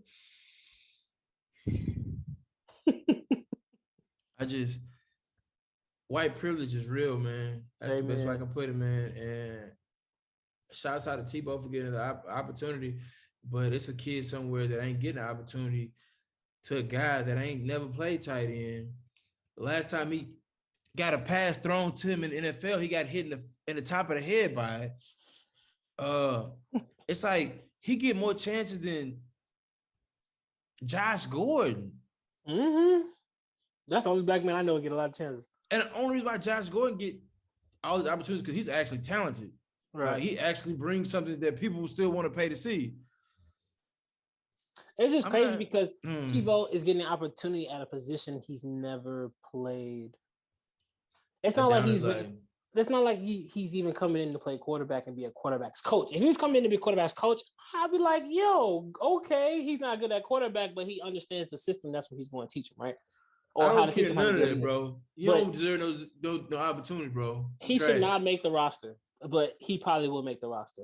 And speaking of people trying to make a roster, is your cousin still on a free agent, right? Chris Lacey? He's actually going play for the Bears. He's about to sign a contract, like a 1-year deal with them to go play the Bears. Nice. Okay. Because I was going to say, I hope he come to New Orleans. But shout out to him. Y'all good. I still want him. Hey, would you say we can never have enough good hands? Nope. I want them all. I don't know what Mike Thomas is going to look like. I want them all. I want them all. Yeah. Just a couple of old things with the football, man. Hold on. Hey, what is your because we didn't really talk a whole lot of draft. What was a big takeaway you have in the draft? Like your team or another team? Because I think we talked first. We talked what first and second night. We didn't get into anything after that. Oh yeah. Who did I like? What pick did I like? I'll go with the home team. I was kind of indifferent about it, but the Ian Book going to the New Orleans Saints. That was actually a really good pickup. Now we have a quarterback that we can actually groom, an actual quarterback. Now he's 6 foot, but I saw that Clemson game, and that's the thing that I'm going to keep in my brain. I saw that Clemson game. He stepped up big. I'm not a big Notre Dame fan. I think they always suck in big games and stuff like that, which is always proved to be true. But he showed some good signs. Yeah, he showed some good signs, and I think he fits our record. System. Yeah, you have a record of dealing with 6 foot and under quarterbacks and doing good with them. Right. So I think it was a good pickup. I think on our end, I'll just do my team, or the hometown team. Nico Collins was a good pickup for the Texans, wide receiver. I think he's gonna be all right. They picked up a tight end too that was really, really good. But Nico Collins is a really solid pickup for the Texans. I'm not saying anybody come here and just be D-Hop, but he's serviceable wide receiver. He can come in and take that Will Fullerburn. Yeah, but y'all needed somebody that y'all can groom as well, and stop thinking if Will Fuller's going to be healthy or not. You know what I mean? Y'all needed a fresh start with the new wide receiver. So I'm glad y'all got the quarterback pick was horrible. Who did y'all get again? Y'all got Davis Mills from Stanford University. The brother passed. Tell me his completion rate in college, bro, was a 65.5% completion rate in college. He only played 17 games in college. He had, I think it was 2 major reconstructive knee surgeries while in college. Why'd y'all pick him? Sam Ehlinger had a 73.3% completion rate this past season. And I wouldn't have took his ass So why the hell we take Davis Mills? Hey, rest in peace to his brother though, man. Yeah, man. That's a very sad story. Man. I don't Rest in know how that peace, happened, but that was Jake Ellinger. yeah, Rest man. in peace, my brother. Sorry. Hey, Sam. I'm sorry to hear about your brother. I lost my brother too, man. Know how it can be, brother. So I love you as a Longhorn, but I wouldn't want to join the Texans. All I'm saying. I love you, brother, but I do. I love you, man. Shouts out to your family, your mother, all that, bro. You know what I'm saying? amen. Nothing but love y'all way. That comment wasn't nothing towards that. It just was, sports take. Yeah. You Oh, understand? no, for sure. Other football news, man. I'm gonna run through these, and then we're gonna get to the picks for our division winners. Ooh. Um, I want to say this sad news, man. I Oh don't know if you boy. followed the New Orleans Saints, and we always had our super fan Jarius Roberson. He was the black kid with the I think he had like a pancreatic liver cancer or something like that. Yeah, And yeah. so he looked younger than what he really was, and like Mhm. he's like 17 years old right now. It's hard to believe he's 17. I don't know if you heard the story, but his dad has actually got sentenced to 8 years in federal prison. Um, he's 37 years old. What happened was that it's for drug trafficking and fraudulently capitalizing on his son's illness with a phony charity. So this kid really has a serious like disease, right? Like he's something eating his body and like deteriorating his body from the inside out. And his dad set up phony charities to cash out more money from people that was willing to give donations and things like that, as well as doing drug trafficking, right? The reason why people found this out is because all those surgeries and things like that, Medicaid actually covered it. Damn. You fucking with the government, my boy. So the government actually did the right thing for once. And this man took advantage. And now you got us looking at your son like I'm not looking at his son, but I know that some people gonna be like, man, we try to help this family and that shit backfired. Now that's why we don't help people no more. But like that little boy didn't ask for all that, man. His daddy just got greedy, you know what I'm saying? Like that's just a messed up story. And like I hate to bring light to it, but like it hit hard because like that little dude always used to bring joy. He used to be so funny. He used to be interviewing the players and the coaches and stuff. He used Remember to him go and Draymond? Remember him and Draymond? yeah, him and Draymond, man. So like Cute kid, man. and he just brought so much joy, and to have this dark cloud over him because of what his father did. That let you know, It's greed, man. it's so foul, man. It's so foul, and I wish it wasn't like that. I'm gonna ask you a real question. I asked. I put it on Twitter. I think it was a hot thought though, but money is like the root of all evil, right? Mm-hmm. Then what's the value of money if that's all we out here chasing? Not to answer that or anything, but I'm just saying, like, money is the root of all evil. You're gonna do evil things to get it. You know what I'm saying? But we supposed to live in peace and tranquility when it's supposed to pursue money, bro. You know what I'm saying? Like, if that makes sense, we're supposed to be on some more positive. And this is a perfect example. You capitalizing off your son's illness instead of really trying to be there for your son. Right. You know what I'm saying? Right. And to me, bro, that I guess the pathway I'm on now, I don't agree with that type of actions. I don't agree with those type things. You You know what I'm shouldn't. saying? And I can hit you with the, oh man, I get it, bro. I done got what I could while I could. But nah, bro, that's not real, bro. And money don't make you any better of a person than you would have been for not taking the money. Facts. Like on some real shit, bro. Like what's the value of your child compared to the money you put in your pocket? That's how I look at it. Yeah. You know what I'm saying? So we don't get too sad. My bad.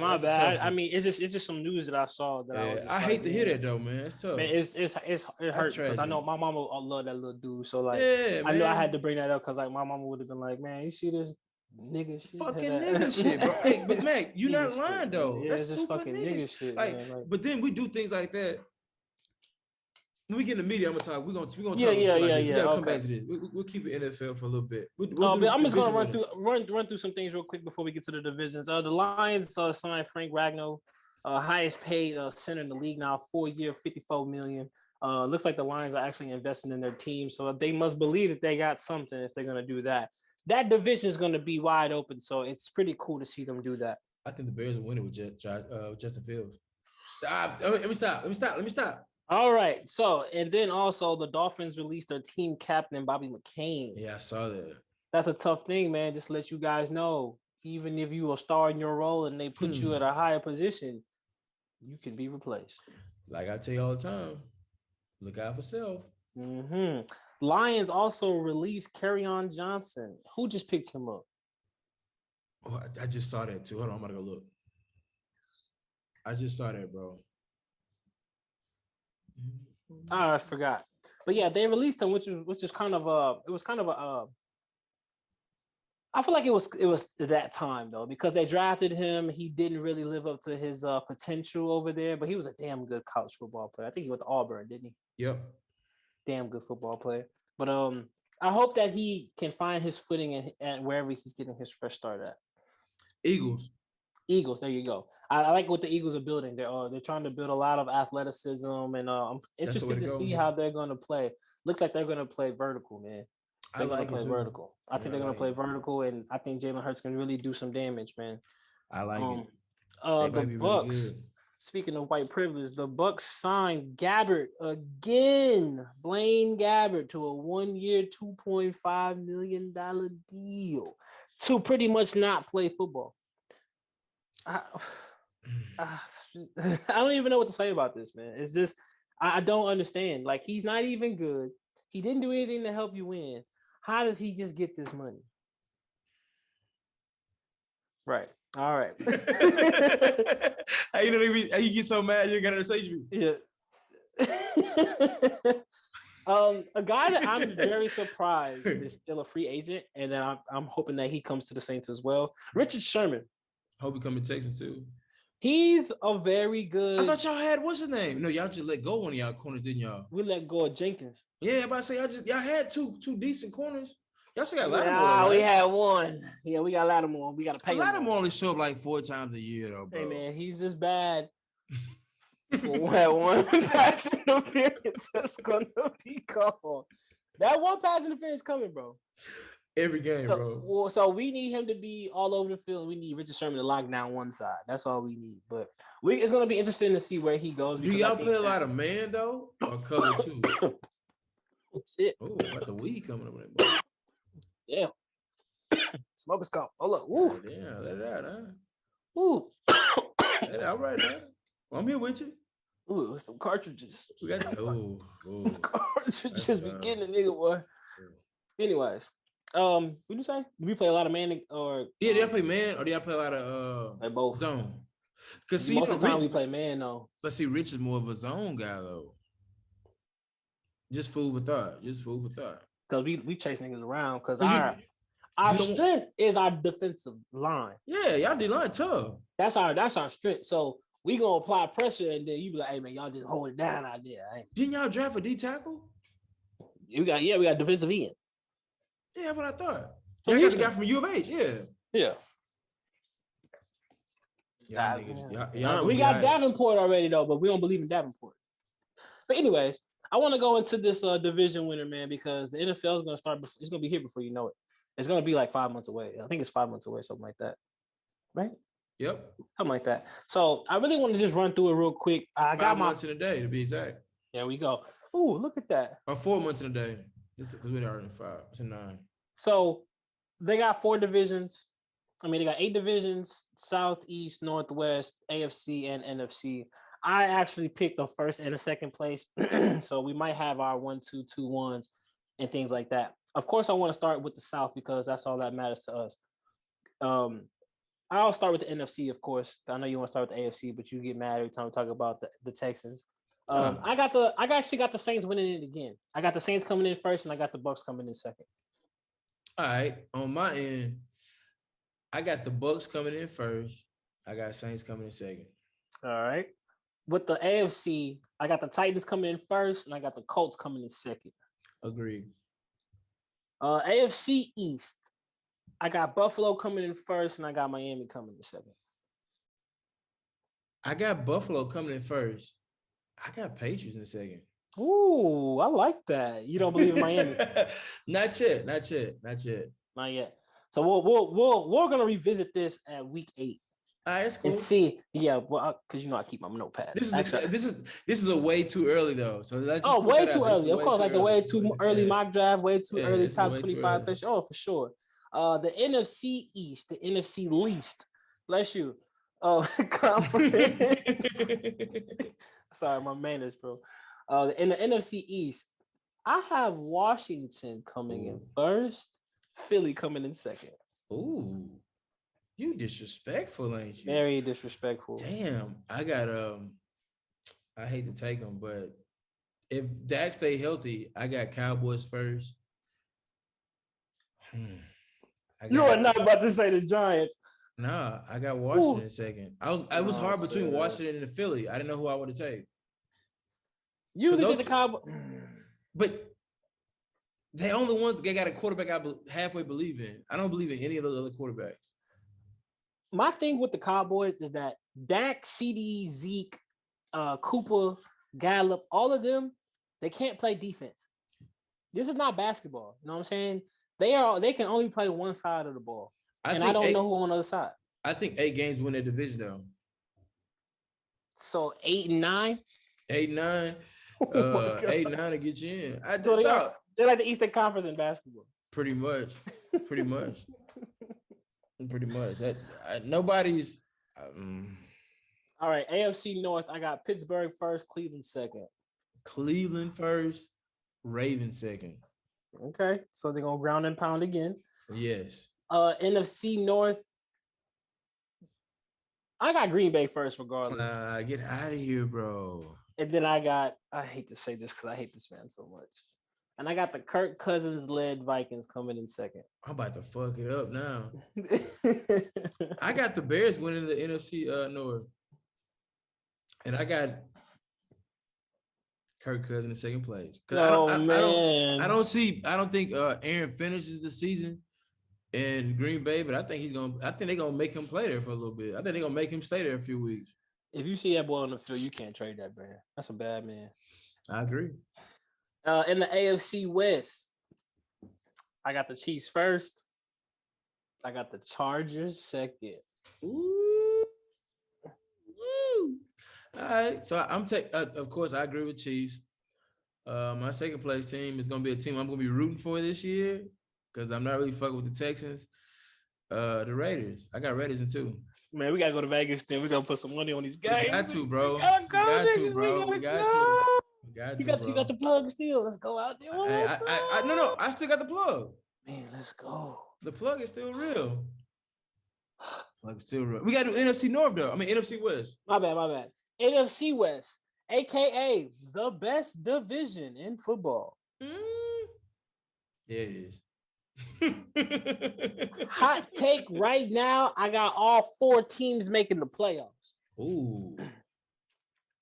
All 4 teams will make the playoffs in that division. I don't know if it's scientifically or mathematically possible, but I got all 4 making it. I say they're gonna beat up each other, go 1-1-1-1-1. They're gonna whoop ass the whole rest of the league. Now you know one of them is gonna get the regular season up on the other ones, but that don't mean shit come playoffs. Mm-hmm. I think 49ers are gonna take a tumble this year though. Just my personal opinion. I think they get in. They getting in. I think the Rams are gonna surprise people with Matthew Stafford though.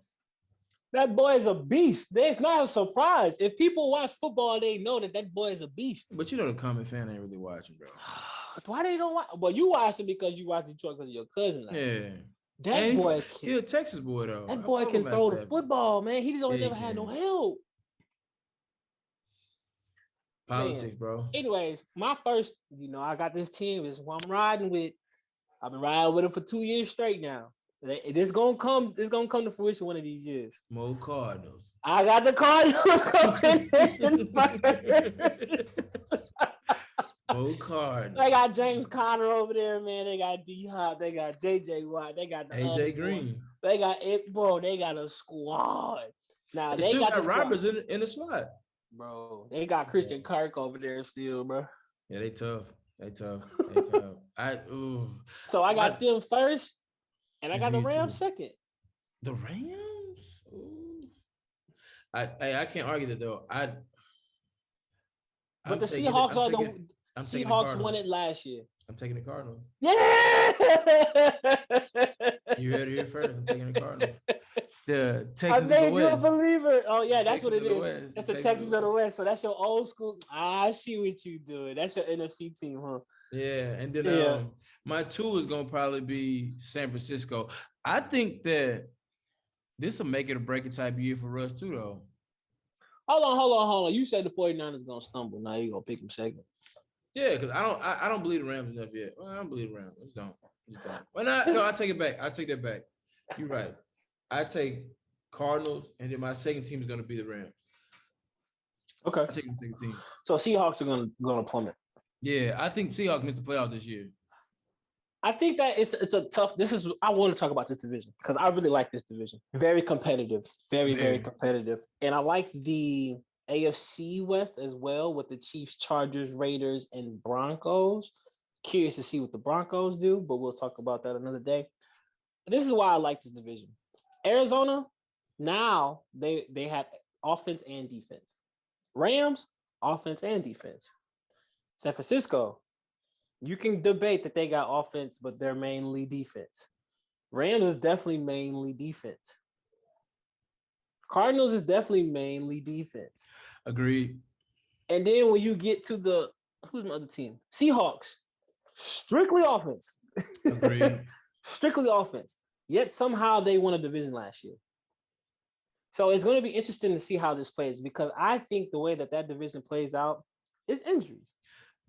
Every year that's the case. It's a wide receiver that gets hurt, a running back that's hurt, a quarterback that's out 2-3 games, and with 17 games this year, ooh, bro. So I don't know. I don't have complete faith in Jimmy G. That's my problem. I can tell you my problem with each team. Jimmy G is the problem with the Niners. Agreed. When it comes to the Seahawks, their offensive line and their defense. When it comes to the Rams, that's Russ' fault though. Let's put that out there. That's Russ' fault. He can't sit still. No, it ain't even just that. They chose to pay him instead of keeping defenders there. Mm-hmm. When it comes to the Rams, the Rams beat the Rams because it's no reason they have all that goddamn talent and they trip over themselves. They kind of remind me of the Cowboys sometimes. They got all that goddamn big name talent and they trip over themselves. I'm gonna tell you something though. I'm an unpopular opinion. That nigga Aaron Donald, he's a great player, but that nigga be getting Jadeveon Clowney type stats, bro. He don't be really putting up numbers, to be fair. That's just me personally. He get double team. Yeah. So does Watt. I get it. Also, he plays defensive tackle. He's not an edge guy, so that's a big difference. But he's not to me. He got 2-3 guys. To me, Ndamukong Suh is like just fucking unbelievable at defensive tackle, and I want that from Donald, but I don't always get it. If that makes sense. So you want more of a? Let me see if I can put this. You want more Warren Sapp. Yes. From him for versus him to be. Let me see. The Leroy Glover type shit he be doing. Yeah, like bro. You feel me? Like you know his name, you know his impact, but you want to feel that Warren Sapp shit that you fear that nigga. Like, bro, I don't fear him. I do, but I don't.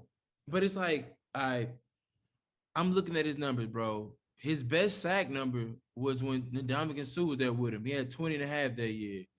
Other than that, bro, people was worried about Suh. That's why. Yeah, exactly. And don't get me wrong, he gets sacks numbers. He gets some decent sack numbers. He averaging about probably 10 a little over 10 every year. He's getting sacks, but it's just like I don't feel like he is just completely like when you watch the game, bro. Do you feel like every play he's just game wrecking that shit? No.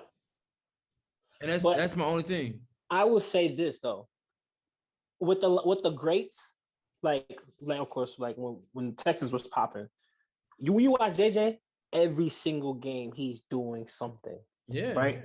Now, when it comes to Aaron Donald, when they play lesser teams, he's doing something during those games. When they go against the big name teams in the big games, he may have one play. Yeah, he might have one because it's not like he batting the balls down. He either getting pressure or he might get a tackle for a loss. But a tackle for a loss, I'm not saying a sack. Yeah. You know what I'm saying? He might like run stuff something. But like, I really wouldn't say that. Like, it's like, okay, say it like this. If you telling me 2 years ago you want JJ Watt or Cam Jordan, I say, okay, I take JJ Watt for sure. No brainer. It's right now, you asking me if I take Aaron Donald or Cam Jordan, I take Cam Jordan. I'm taking Cam Jordan too. Because it's not, even I know that Cam Jordan played the end. I'm just saying, I know that JJ played the end or things like that. I'm just talking off impact. I feel their impact more than I feel his. Bro. I see their impact more than I see the batted balls. I see the leadership. I see the double teams and things like that. I see all that, but I don't see all of that from Aaron Donald to support your claim. This nigga last season had 27 solo tackles. No, he didn't. I'm looking at the numbers.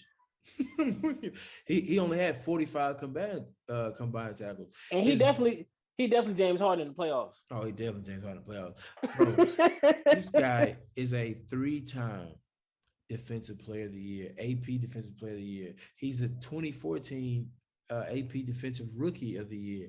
And this dude numbers, to me, don't equate what he's getting accolades for. But that's whatever. They trying to put his accolades up there with like Lawrence Taylor. Yeah, bro. He's not even Bruce Smith. He's none of that, bro. He's none of that, bro. He's not JJ Watt, bro. Man. I like the dude in Arizona already. What's his name? Calais Campbell. He nice. Super nice. I like Chris Jones. I will tell you Kansas City. I will tell you this. My favorite defender that I wish would have been a Texan that never became a Texan. Talking about lineman? Nah, he played a little DM, but he's more of a linebacker. That boy, he played DM now a lot for the Bears. That boy Khalil Mack. That's a fool. That's a monster, bro. He a fool. He's a monster. Like he single-handedly keep the Bears in contention to make the playoffs. That's why I say with Justin Fields, they got a chance. They got a chance, bro. They got a chance. I agree with you because he gonna get the ball back so many times. He ain't gonna have no choice but to score. But to score, nigga, you gotta do something. Cause Khalil gonna be all over that motherfucker. Dog, the nigga Khalil Mack literally when me and you watched the game when they played the Packers, the opening game like 2 years ago. Yeah. Then Khalil Mack solo by himself had like 4.5 sacks, bro, in the game. He solo almost beat Aaron Rodgers, so Aaron Rodgers came alive in the fourth quarter. Pretty much, bro. And it's only because the Bears couldn't score points to keep them away. Anyway, whatever. Man, it's gonna be a good season, man. That's what I can say about the football. Hey, we are talking about we're probably gonna come back to it. So I do want to bring this up one more time. The DK 100 meters. That big muscle bound ass nigga thought he was gonna keep up with them little sprinters. Yeah, he's tripping. He was moving though. He was 10.39, 10.37, something like that. And he was moving, but that's came in 9th place though. Yeah, what was that, second line? He was moving though. But hey, but shouts out to LSU though. Because Sha'Carri Richards showed the fuck out, dog. But she always do. She always do. And she's also from where? Dallas, Texas. Wow. They grooming them, bro. They grooming them. It's real out there, man. They grooming them. We just got to do the same thing here. I want to bring up a couple things that we didn't talk about. Astros versus Yankees. Did you love that interaction between the Astros and the Yankees, the boos and the sluggers and the slugs and the sign? It was dumb. To me, it's almost like that people just bullying now. Like people just mad that the Astros are the scapegoat, so they're attacking them when their teams themselves are doing the same shit. Like the Yankees been cheating for years. The Red Sox cheated. The Dodgers got caught cheating, but we don't talk about any of those. We're only gonna talk about the Astros because they weren't supposed to win. That's the issue. And they beat all of them. Yeah, they weren't supposed to win. So like we mad at them. They weren't supposed to beat us, nigga. Fuck out of here. Right. I'm loving the Dodgers rail off right now because they started off super hot. I don't know if you're keeping up with baseball this Hell season. yeah, I do. You know I do. Okay, so the Dodgers started off super hot. They're right about like 500 if they're a game or 19 and 17 right now. You know what I'm saying? So they're like barely above 500. Like, isn't that the craziest type of thing that you've ever seen? Dog, the funniest shit is like everybody giving the Astros like shit, and we're 1917 with like without half our people, like trying to get our guys back in. The Dodgers picked to win the World Series. What are you going 1917 for? You know what I'm saying? Like the Yankees too, they're 1917. Like Overrated. They're so super overrated. overrated. The best part about the weekend, the other series with the Astros and the Yankees, is we busted up motherfucking Gary Cole and beat their ass. He's a hoe. Take that. Fernando Tatis Jr. tests positive. He's gonna be out for a couple of games, man. Do you think this COVID thing is gonna still be relevant for the sports world? And it's not going away, even though everybody's getting vaxxed, as they say. Oh, vax, huh? Well, it's not going away because I believe if the information is right, he'd have been vaccinated already. Mm-hmm. So they'll let you know it's not going anywhere. It's not going anywhere at all. So that's something we're gonna deal with for the next however long this is an issue. Yeah, but we one of my this. Friends, go ahead. But the Warriors player, Damian Lee. No, I'm sorry, not Damian Lee. I can't think of the guy's name. No, it's Damian Lee. No, Damian Lee, but it's basketball for the Warriors. He was vaccinated over 3 or 4 months ago, and he just caught COVID. We forgot about that, but I just thought about that when you brought the baseball guy.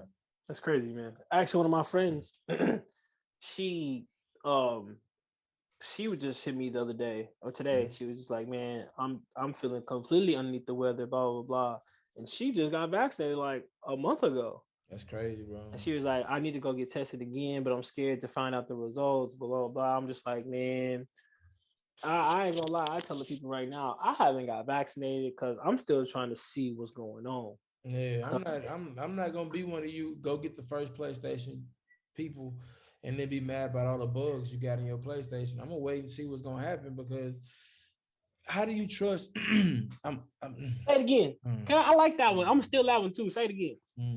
I ain't like one of these, you know what I'm saying, run and get that first PlayStation people with all the bugs. I'm gonna wait and see. And then once I know what all the kinks are and they fix all, they come out with all the upgrades and updates to get rid of the kinks and bugs, then I go fuck with it. Just like the flu shot or a tetanus shot or anything like that. But I wasn't gonna be one of the first ones to just run and go, oh, I gotta get vaccinated because you don't know what they're giving you. Yep. And then not just that, bro. Not to go all pro-black or political and like that, but like, bro, the people that are producing these what do you call it? These vaccines are the same people who were 6-7 months ago the government were going after because they were like openly giving people cancer and shit like that. So why would you run and go? That's like me telling you, Mack, and me and you in the streets. I tell you, hey, bro, don't fuck with that boy Colby, bro. Colby got the bad. You know what I'm saying? Giving boy the shits. Don't fuck with it. You know what I'm saying? He got the K-roll. He ain't giving boys real oil. If you run to me when I say I got a new batch of oil and buy the K-roll. I'm just saying though, bro. Just saying it, boy. I go on Facebook or something and be like, I got the fresh batch. Come fuck with me. And you come fuck with me knowing I've been selling bad drink. Can you be mad? No. But people are gonna be mad. Oh, y'all should have known. Nigga, why didn't you do your research? I'll tell you, I'll throw you another little loop. I'm at a little function the other day. The little ongoing joke is like, oh, you got that Johnson & Johnson? Oh, you should have fucked with that. Don't get you got the first one, the second one? How many you got? You don't do the second one. I'm looking like, so now it's a joke that y'all are trying to get vaccinated, but y'all jokingly know that y'all took the wrong shit. Yep. People don't care, bro. People don't be caring, bro. People just because I can get to go to concerts now. Yeah. Why the fuck are you going to concert anyway, bitch? Take your ass to the beach where you could be secluded with an umbrella and a picnic blanket, bitch. What the fuck is you talking about?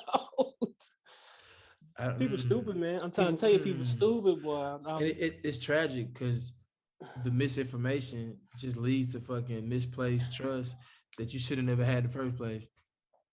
Speaking of stupid, yep. Say it again. Say it one more time. Say it one more time. Misinformation can lead to mistrust and trust in things you never should have had trust in the first place. Ooh, we should end the show right there, but I got a couple more things. Hold on. Speaking of stupid people, the gas shortage. I know you've seen the videos, the people they bringing out the whole pallets and putting them in the whole little cube thing. Man, they putting them in grocery bags. I seen the lady put it in grocery bag. I say, bitch, where you gonna sit it? In the trunk. Next to the gas tank. Yeah. And they buying it all up, just like the tissue paper last year. They just buying it all up, and where you gonna put it? I hope y'all don't live in Texas. Are you ready for your conspiracy theory? Oh shit! Here we go. The Russians are doing that shit to shut down our infrastructures, bro. Think about this. They shut down the second largest pipeline in the country and they're gonna pretty much shut down the East Coast. If we can't move commerce, because trucks need gas to go from here to wherever, and we don't go to stores no more. We want Amazon to deliver everything to us. So if the trucks can't move, we can't move products. We can't move food. We can't move any goods we need for that matter. Water, toilet paper for you nasty motherfuckers. You know what I'm saying? All that gets shut down. And then you can come attack us if you need to. Because we unable to move anything. Unless y'all gonna move shit by train and then horseback it from there to stores. So it's like, I'm not saying this was going on. This is just me when I was high one night tripping. See, high as hell. Yeah. But I'm just saying though, don't think that shit ain't possible though, because the Russians are behind the attack. So don't think that some shit like that ain't doable. Not saying that it is. But speaking of gas, are you one of those people that I smoke gas? Yes. Yeah. But are you one of those people that be chipping on the gas price? Because all right, Cole. Okay, so there's two. I feel like there's two different types of people, right? There's people that trip on the gas prices, and there's people that don't care because you need the fucking gas anyway. Yeah. Right. So either you're gonna put this $20 to $35 in, or you gonna complain and just shut the fuck up. Hey, right? What Kenny Smith say? What I do is I put a full tank gas in. It take me $40 to fill my tank up. I let it get to about half, and then I put $20 back in there. Like, but check like, Kenny, what the fuck are you talking about? Like, that shit don't work. I kid you not, though. I kid you not, no cap. I just heard this dude at the job, at the workhouse, say the same thing. He was like, I told my wife, I told you. She talking about go fill the car with gas. Girl, I told you when it get to half, go fill it back up. I was like, what? I looked at him. I was like, for why? Yeah. But for why? Because the car, it run better. And like, when you get the under half, it go down quicker. I said, so the needle just falls faster or something? Yeah. He was like, yeah. I was like, oh my God. All right. Bro. Hey, talking about conspiracy theories. Yeah, just log out for me, dog. Just log out. I was like, all right, man, I'm gonna go around here. Yeah, hey, boy, look at this phone. Hey, I'll be right back. Hey, boy, man. My cousin called me. I feel like we're always gonna pay. Like, you go to the gas station, depending on the type of car you got. We got photo cars. You gonna pay $30, about around 30. The lower it go, the lower it under 30. The more higher it go, a little bit over 30 it go. The max you gonna put in the photo car is about 35. Agreed. So you ain't got $35. I'm like it. Right now I'm like at 26, 27. Yeah, but we used to paying about 20. Yeah, I mean, about 9. I think the Civic take like 19, and then the Accord take like 25. I've been going mid grade, so that's for a while. It's been a little bit more. I've been going mid grade. Oh, okay. I like mid grade. I like mid grade. I don't know why. This Honda gonna make it. Yeah, no bullshit. That Honda ride good. Hey, did you hear about the tiger loose in H-Town? Did you hear about that? Hell, I heard the whole story. That's a crazy fucking story. Can you please tell the people about the story if they haven't heard it? And how the hell did this tiger get here? Okay, so I don't know all full details of how the tiger got here, but it was loose in the city, and somebody walks outside. Guy walks outside to the tiger, kisses the fucking tiger, kiss the tiger, and then walks the tiger in the house, like the tiger was never outside. So the people came to pick the tiger up, and come to find out, this motherfucker's out on bond for murder. The person or the tiger? No, the dude, man. The fucking dude, nigga said the tiger out on bond. Tiger like shit. Nigga had to eat, bro. Nigga had to eat, bro. Told him put them kids up. Head ass. Wow. But now, old boy's locked up, but he said that's not his tiger. So the plot gets thicker, bro. Welcome to Houston. Okay. Hey, how the hell do you afford a tiger? I know bullshit. Maybe it was 50 Cent tiger, because 50 did just move to Houston. Bro, shut up, man. I thought that tiger was in freaking Cyprus. Probably was. I don't know what 50 stay. He might live in Cyprus too. Head ass. I know what that nigga stay. That nigga stay in River Oaks. No bullshit. Nah. He stay in Sugarland. Yeah, but he might be Sugarland. He too dark for River Oaks. Yeah. He be like, I ain't staying in no fucking place called Sugarland. No bullshit. That shit sounds sweet. The rapper be talking about Pearland. I'm moving to Pearland. Yeah. No, but I do want to say shouts out to 50 for moving to Houston, because you about to bring a whole bunch of unneeded motherfuckers to Houston. Mm-hmm. I heard he's recording like a documentary or something like that. Yeah, but he said this might be his permanent spot though.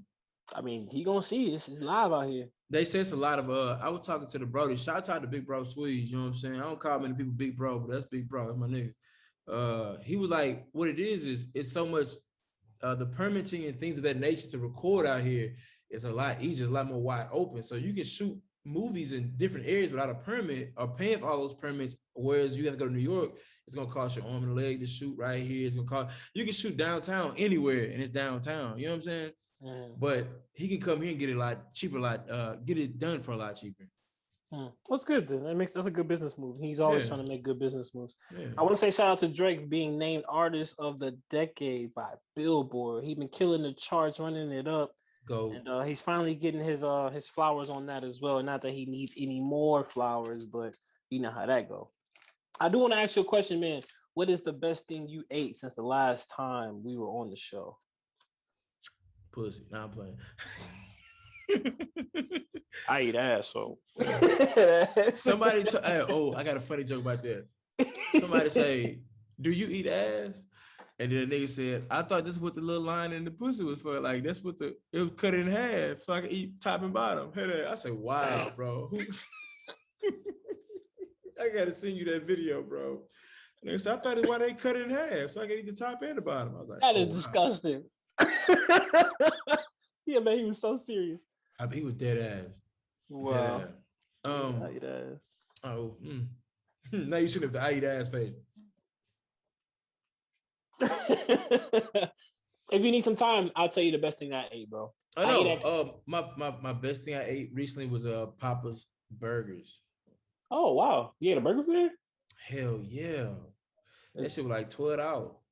Damn, it was worth everybody. Better than Fuddruckers. Oh, they shitting on Fuddruckers. Damn, really? Yeah, they shitting on Fuddruckers. Damn. Yeah, it was a burger, but it was good. It was fucking amazing. Better than Smash Burger? Man, I went to Smash Burger recently. It wasn't as good as it was, bro. It fell off? Yeah, you know, Smash with the fries though. Oh yeah, the fries go ham. With the rosemary. I never ate that. Never? Still. You know, we never took you. I don't eat burger places in America. That nigga I only eat Five Guys in England. I could have swore we took okay, you didn't go with us when we went that one time. You didn't go. I was asleep. Hell yeah, your head ass was asleep. I went to sleep, man. Nigga, I sure didn't forget about that. Which location of Papa's did you go to? The one on Westheimer. Oh, okay, in the city. It's actually Papa's Burgers. Like it's called Papa's Burgers. It's if you're going, like you pass the Galleria, you come from 16, you pass the Galleria, right when you pass Dunville, right there to the left. It's like tuck, bro. It's super tuck, super tuck, but it's good though, and it's a cool bar. Just FYI. Okay. Best thing I ate, bro. Corkscrew Barbecue in Spring, Texas. I heard about this spot. Old Town Spring too. Yeah, is it really good? Now listen, they open up at 11. The line start forming at about 10:30. Now they got placards out there that you got to go grab the placards yourself, and then once the thing open, you got to formulate yourselves in the line. And if by the time if you don't show up early enough, they will run out of food. I heard. Like potato be gone, brisket be gone, this be gone, the mac and cheese be gone. They got a couple of beers out there that they serve, but they got a nice little outdoor patio, so people are spread out and things like that. So it's delicious though. We have. I will tell you this.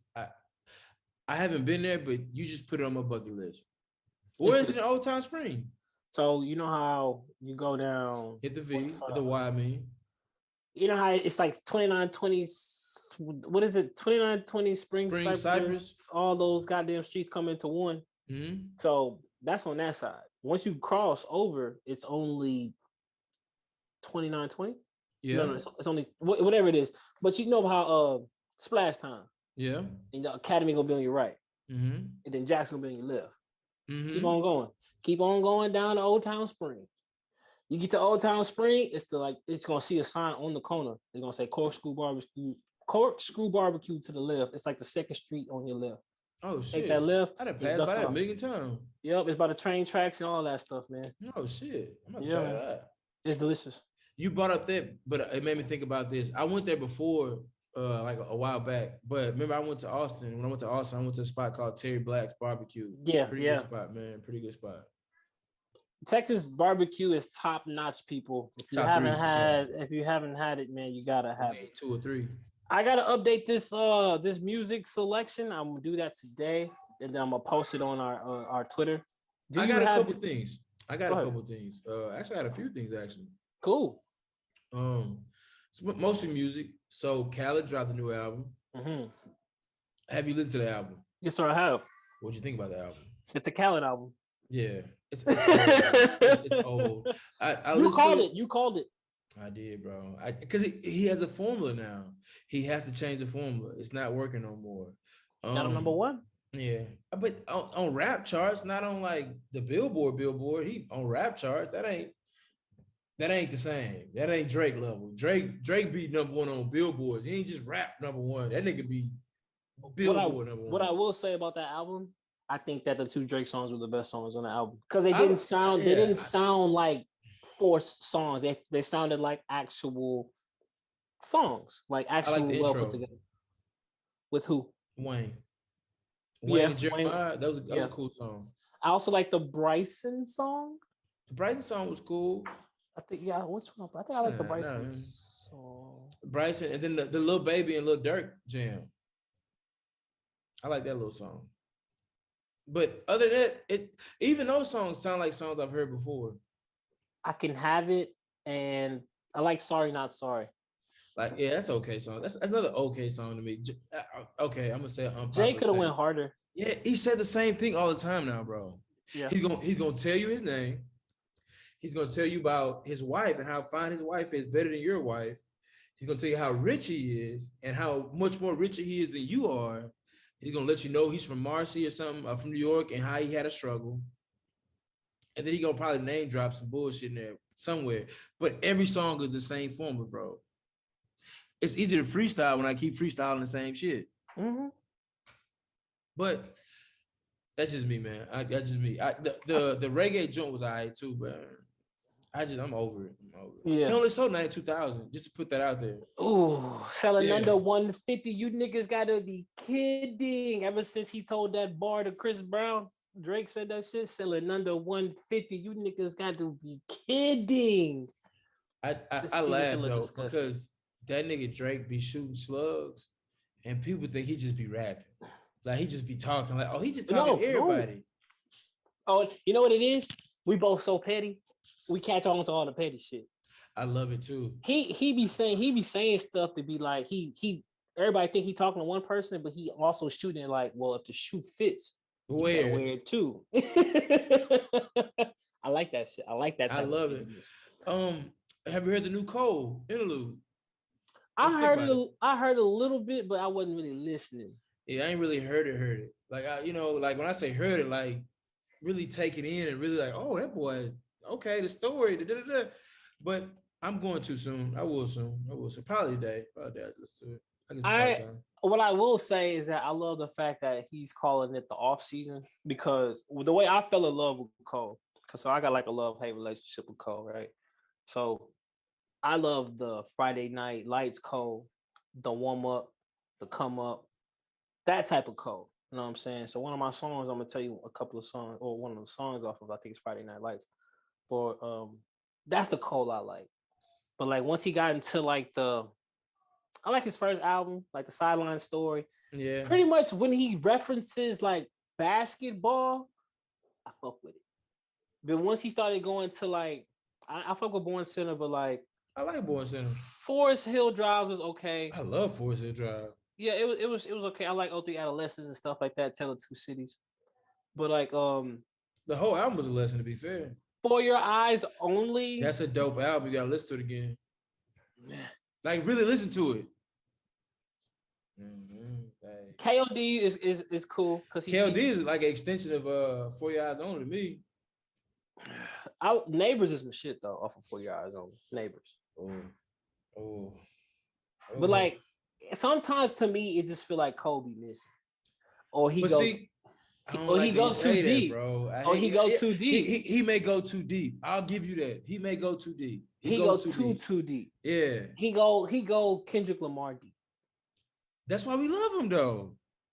But Kendrick Lamar sometimes be saying them big word shit just to say big word shit. That's true too. But I will say this because I have went back and re-listened to Damn quite a few times recently. If you go through and really listen to what the nigga on, every song is about literally what the song title is, and like the positive, the negatives, and then like a spin-off of his own life of all those emotions. For Your Eyes Only is a dope album to me because it seems like it's a personal album. It seemed like that was really truly a personal album, and we don't get that now. Like music now is so who put it out there? I think T-Pain put it out there. It's so about the producer and the beat, more so than the actual artist and the artistship and the wordplay and the storytelling and shit like that, that we kind of got away from what hip hop really was. Like, not to kind of segue into my next kind of question, but like you look at like a group like Migos. Migos are huge, bro. Migos are fucking huge. They're not Beatles huge, but they're huge. But to me, as an older guy, looking back on their impact on the game compared to like a Wu-Tang, it's not even comparable. It's not even close to being comparable. Like, I mean, when I say like, like how do I put like impact on the game? It's a good chance 10 years from now, Quavo, Offset, and Takeoff gonna be gone somewhere. We gonna still listen to music, but like them niggas won't be as loved as like, think about this. Raekwon was dropping albums in the early 90s, like 91, 92. Nigga, you can go to the club right now and play that shit and that shit gonna bang. You know, the Purple Tape is still a classic now. I'm not saying that the Migos don't have those albums, but did Takeoff, Offset, or Quavo drop a Purple Tape? I'm just saying. I mean, you're gonna say yeah because it's of your generation. So okay, yeah, of course. Yeah. I'm not saying it to change your opinion, like none of that. Like I'm just saying, like as from my point of view, like as an older guy coming back and enjoying the young guys, I love what the young guys are doing. I love the energy. I love all this because this is hip hop in the essence. It's the growth of the brand, but the commercialization of hip hop and letting in the outside sources to take away from what it really was about. Now you just get commercialization of it. And in commercialization, it's just about pushing it out and pushing out the next best thing. Okay, this is the hit for now. That's the next best thing. So there's no organic like love for the music as it used to be, at least for a guy like me. Like a guy like me, you hear regional artists like Boosie that you might not hear that nigga all over the country, but you come to this region and that nigga is thumping and his music is of the people of the culture in the region. And I'm not saying them guys don't do that, but they're more about the dollar than they are about the artisanship of what's going on in the game. Like what hip hop started out as. Like them niggas don't give a fuck about who the best freestyle artist no more. They're like, oh nigga, I'm the best rapper. And they go out there and show you. They just like, nigga, I got the most money. Nigga, I'm no popping on Instagram. I'm no popping on Twitter. That ain't saying shit about your music though. That's how Cardi made it. Cardi made it off of her popular, her Instagram fame, her Twitter fame. Nigga, if you set her in a room with like real rappers like Nicki Minaj and told her just to write a song in a room, both of them together, we wouldn't even want to listen to that shit. I disagree. Yeah, of course you would. I expect you to though. I think that it just comes. Things evolve over time, of course, but also things also stay the same. So I think that for one, I'm gonna revert backwards. Cardi B first little single that came out, say little, you can with me if you want to. She actually had bars on that song. I ain't gonna lie to you, son. She actually had bars because she wasn't really all that popular on the little love and hip hop shit and everything. I agree. Now she was like cool. She was okay, but like you know how far love and hip hop go. Yeah. They don't go into that upper echelon of popularity. They stay nickel one of mine remain. They stay right down here. You know what I'm talking about? They stay down here. But when you talk about people that's like, oh, that they don't how can you say this? That they kind of messed up the game where that it's all about the money or the people don't be really talking about nothing. It's not that. It's the fact that these lame-os just got more cameras and more social media and more platforms to just get more attention. Agreed. So it seems that that's what the Migos caused. That's not what they caused. They caused a whole shift in the culture. They shifted the swag, the fashion, the way you could present your music with one of y'all could be the other one could be like, ooh, another one could be I'm old as fuck, it all comes at a different cadence. It might sound the same, but you can say that Earth, Wind, and Fire, all them niggas came back to the same mic and they sounded the same. Oh yeah, but see, Temptations and all them. But hey, you say that that's though. Artistry. But no, artistry with them, you can't compare them two groups. Name an instrument, name a live instrument the Migos out there playing. Earth, Wind, them out there. They out there playing horns and singing. Niggas out there. Do you mind? But it's all about how you digest it, how you coming at it. Now, but it's more about producing now than it is about the rapper. Which that to me, the rappers took it away from producers for a while. Because look at your favorite artist, bro. Your favorite artist all the time. Told y'all, nigga, I don't need money. I can get bullshit beats and make that shit pop, nigga. I don't need money. So to me, nigga, that's hip hop. You know what I'm saying? That's hip hop, nigga. Like you can go get on trash. I ain't gonna say they're trash beats, but he would have been colder if he would have kept them. Nigga, no. Ain't even no that's question, the thing, no. Like nigga, I get it. That. Yeah, I get that. Like he did. He was like, man, I just jack your beats. I just take your beat and make my song. You hear Swag Surf, you don't even want to hear whatever the group name is. You want to hear a Wayne version. I know you got that swag. That's all you want to hear them say. That's all you want to hear. That's all you want to hear them say, bro. When you hear "Oh Let's Do It," you hoping you don't know if you want to hear Waka or Wayne. No. When you hear that at Mike Jones, American Dream, I'm probably in the ocean swimming with the pit. You know, like when you hear that, you be like, damn, I don't even want to hear Mike no more. You don't. Some people never even heard Mike Jones' version. Show me what you got by Jay-Z. I only want to hear Lil Wayne's version though. I only want to hear Lil Wayne. And when Jay-Z put that out there, it was like, oh, he the best. He back. Months later, not even a month. But that's why I say though, bro, there are some guys that still rap. Like Meek still rap. Meek is still a rapper. He got a million bars about the, you know what I'm saying? Fabulous is a rapper. Fabulous is a rapper. That nigga's a rapper. Like that old nigga still got bars. But the production, but I just think that the production got even just better over time. Yeah, but that's even like producers. But yeah, producers got better over time. But like I even say it like this when you're talking about Meek. When we hear that's production, and you already know that if you hear a certain type of beat, you're like, oh man, Meek could kill this. But even when I listen to like stuff like Sade, and I hear like that different type of beat, smooth up, that's production, and then her voice was just like the cherry on top. It's been different, but it's also been the same. You know I agree. I just feel like as an old head, bro, like, you know what I'm saying? Nigga grew up on like Pop, on Big, on those type of rappers.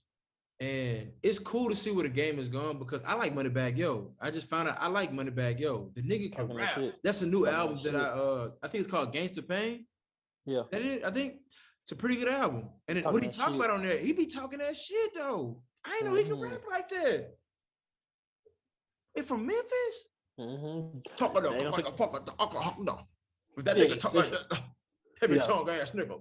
Hey, I would say, I feel what you're saying though, because like when we think about Migos, you think about these little pump niggas, this little Takashi motherfuckers, Lil Yachty's that use gimmicks. They use gimmicks because Yachty can rap. Yachty can rap, but he be bullshitting. All right. So you think you that's the first thing that come to your mind, these little bullshit niggas, right? But let's not forget that they had bullshit niggas back then, Smiley and South Star and shit. Jin coming out with bullshit. There's always some gimmicky ass. That's what I'm shit, saying. bro. So there's always been gimmicky shit going on. It's just like now, like I said before, these gimmicky niggas is getting they getting because they funny. Because they little 5 seconds is all that TikTok can handle is 5 seconds. So they little 5 seconds of fame turn into 5 minutes, turn into 5 months. You know what I'm talking about? So that's all it is that these little funny style niggas that wasn't getting no love, they was getting bullied back in the day. Now these funny style niggas is getting play. Hey, side note, bro. I salute all these brothers that's getting the bag. You know what I'm saying? I'm not, nigga. This is what we all get in the game to do, is to make money. So I'm salute to the Migos. I respect you, brothers. You know what I'm saying? I listen to your music. I love them. My only thing of what I'm saying and what I meant by what I was saying is that I kind of miss, because now the message has been lost, and I don't give a fuck if you feel like you're a role model or not. You have a social obligation to your people, bro, to not just preach bullshit. Like niggas say they want to by Pac. Pac gonna give you some real with the bullshit. And I feel like these youngsters in a position now, because of everything and how rapidly what they do, people try to emulate. Because I'm gonna call a spade. And nigga get mad at me, whatever, bro. A lot of these people that you hear rap, like actually rap, they be talking about shit they do and shit like that, and you trying to copy, they really talking about niggas that they hanging out with that's doing that shit. But you think because like Nav. Yeah, because but Nav's a real one though, because Nav put all his people on his publishing. Like if he like, hey, if my nigga give me one line, I'm putting my nigga on the publishing. He about to get 10% or whatever I make off of this. That's some real niggas. That's some real nigga shit. Yep. I fuck with that. But like a lot of these dudes don't look out on some real shit. They think, you know what I'm saying, buying turkeys for the hood or buying toys and bikes and shit make up for all the bullshit. But we in a position as black people, if we came together on some smarter shit than just selling bullshit, we can uplift the community. Facts. That's my only take on that, bro. I mean, I ain't mad at nobody for how they get their money, but I don't like the fact that now rap is probably the biggest it's ever been. Rap literally controls the market, bro. What rappers say and do, people gonna spend their money on. So we have to make sure that we're putting our energy to the right places. That way we're not fucking up our own community. Cause shit, for $1, bro, is it really worth it? What's the value of a thing? Money is a tool, man. That's what money. That's what I wanted to tell you earlier when you was talking about the money shit. Money is a tool. Yeah. You can chase that money, but money is just a tool. Yeah. That's why you shouldn't let that job take up all your goddamn day. You shouldn't. Yeah. You should go chase your dream. Yeah. Go chase that job early or late or whatever. But when you get off or before you go in, you use that tool. Yeah. That's what you use it. You don't just be working up, going to enslaving, man. That's not what you. Yeah, that's not what we doing this for. That's not what the people was enslaved for. Our people was enslaved for. They not just to wake up, go back to work, come home, feed, and go back to sleep. Wake up, do the same. No, that's not what we here for. Chase your dream, do something. Get a vending machine, get some tires, fix a tire.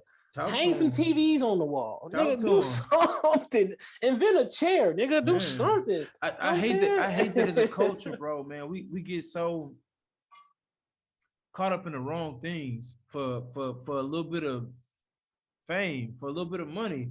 And man, the things that your own people will do to you or against you just because it's a little bit of money tied to it is tough. And I truly feel, bro, because I don't talk bad on people because I was once people too. You know what I'm saying? And I'm not perfect. So I don't talk bad on people because I was once people too.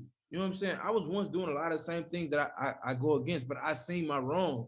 I seen that like how I was living wasn't completely right. Amen. And like I want to reach back and help out those who didn't get the opportunity I had early on to do better, because bro, it's hard as hell, bro, being us. You know what I'm saying? Like everybody wants to be us, and if they don't want to be us, they want to kill us. You know what I'm saying? Like, bro, it's tough, dog. It's tough. Nobody understands what it's like to be us in the world. I don't even care if you go back to Africa, anything like that. The only people that know what we go through are the people that are going through it with us. We create things that we get no credit for. We spend the most money of anybody in the country, so they take from us but give us nothing back. And when they do give us something, it's crumbs, and we think we got the whole motherfucking piece of pie. Like, man, brother, you mad. The thing is, I wish that our brothers would how do I put this? Work together more to break ourselves from being under these slave chains we still under. You know what I'm saying? Like, let's promote each other more. Let's help build each other business. Like shit, Mac, if you open up you a gym, nigga, I'm gonna promote your shit, bro. I'm gonna push it because hopefully with your success brings me success because I'm tied to you. And you know what I'm saying? Vice versa. But we don't be like that. And like that's bigger than hip hop to me. But hip hop is our culture. Hip hop is our identity for the most part. You know what I'm saying? That's what we speak to the world. That's how they take our language. They don't take our language from LeBron. They don't give a fuck. They tell them shut up and dribble. But they hear what a little baby say or what Drake says, and they take it as gold. Oh, that's what it really is. That's what's really going on. So I feel like we have a moral obligation to the people, man, to the youngsters. Fuck the people, to the youngsters, man, because that's the ones getting fucked off. And then we be like, man, these kids crazy. But what are we doing on our micro level to make it better for the macro level of those kids? Because I see it every day, man. It's tough, bro. We don't get me wrong. We all like to have a good time, all like to party, all that good shit. But we gotta start focusing on the future and stop thinking about us. Cause we gonna do us and we gonna survive. But if we don't teach them right, the future gonna be fucked off for them too. I think we're in a good spot though, bro. Like what things can change in the near future, but it's still fucked up, man. That's the only option, man. They have to. Yeah, they have to. I hope that people know the power that they will, especially our people. Man, we got the strongest power of them all, brother. If we really stood together and like stop spending money on shit or only put out money towards certain shit or put out money together to build something, we can change shit. And they can move the needle, man. Move that motherfucking needle. That's the goal, bro. It's to get in a position where you can put your people in power. Like I told my mom the other day, because she was on the phone with somebody and they were talking, and the lady was like kind of just saying some, kind of negative stuff, but not like bad. And I was like, we can't get mad when somebody else wins. We just need to start devising ways for us to put ourselves in positions to win. So if we like, man, I want to have the coach on the team. All right, well then I need to get people in position that can help me get this coach into the position to be the coach of this team. Yeah. But we can't be mad about something when we're not trying to put them together to work together to put our people in positions to win. Yeah, that's it though, bro. I don't want to go too deep. You good, man. I like the way we ended this show though. I do too. Ended this show today though. That was good for sure. Hey, I need my 3 songs though. Oh, for sure, man. Hey, so Mother's Day just passed, bro. You gonna put Dear Mama? Recent. So my 3 songs are all mother songs because I love my mama, bro. You know me and my mama got a tough relationship at times, but like I love that lady. And I love all you mothers. Matter of fact, let me put this out there real quick. I want to give a major shout out to all the mothers. You know what I'm saying? Every mother in the world that's out here providing, breaking her neck, single mothers, mothers that have a husband, step mamas, aunties, grandmamas, female cousins that was like mother figures to kids.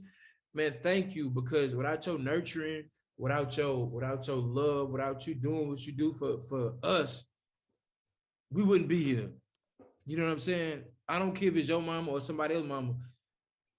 Without that woman around, man, we wouldn't be nowhere. And I'm so grateful for all the great women I have in my life, all the great women that I've ever had to the experience of being around and learning from. And my 3 songs kind of reflect that. That makes sense. So my first song is gonna be, you call it, nigga, Tupac, Dear Mama. It's my first joint. My second song, this song is a song that hits me hard because this is how I kind of grew up. but it's a Meek song. It's called Oohs and News. But it's another song that's another good one. Yeah, you know, I come with the cuts, you know what I'm saying? So that's my second song. And if you haven't heard that song is it's about our plight and our struggle growing up and how a lot of us grew up with a single mother, how a lot of us grew up. And my third song, it's a classic, bro. It's a classic. I'm about to throw you back. I don't even know if you even know about this one. This is off Nelly's first hit album, Country Forever Grammar. Loving Me. Loving Me, man. It's a great song. I love that song. When I was in high school, I used to listen to that song and be like, hey, I'm going to the league, mama. And when I make it, we're gonna play this song like draft night. That was my joy. You know what I'm saying? I really fuck with that one. Now first 2 days for you, boo. I sing you because you're the only one that stuck through. And I'm just you get me back, bro. And I'm just you get me back up. Oh yeah. That boy say, hey, but when that boy say, I wrecked both your cars, stole money from your purse. I was like, I understand it. I done done it. I done wrecked a couple cars. I done took $5 out of mama purse. Go to the movies right quick. Like I done done it, Nelly. So I feel you, bro. But I love you, Mom. Be there to give you whatever you want. Forever loving me. Shouts out to Nelly. Shouts out to my mama, man.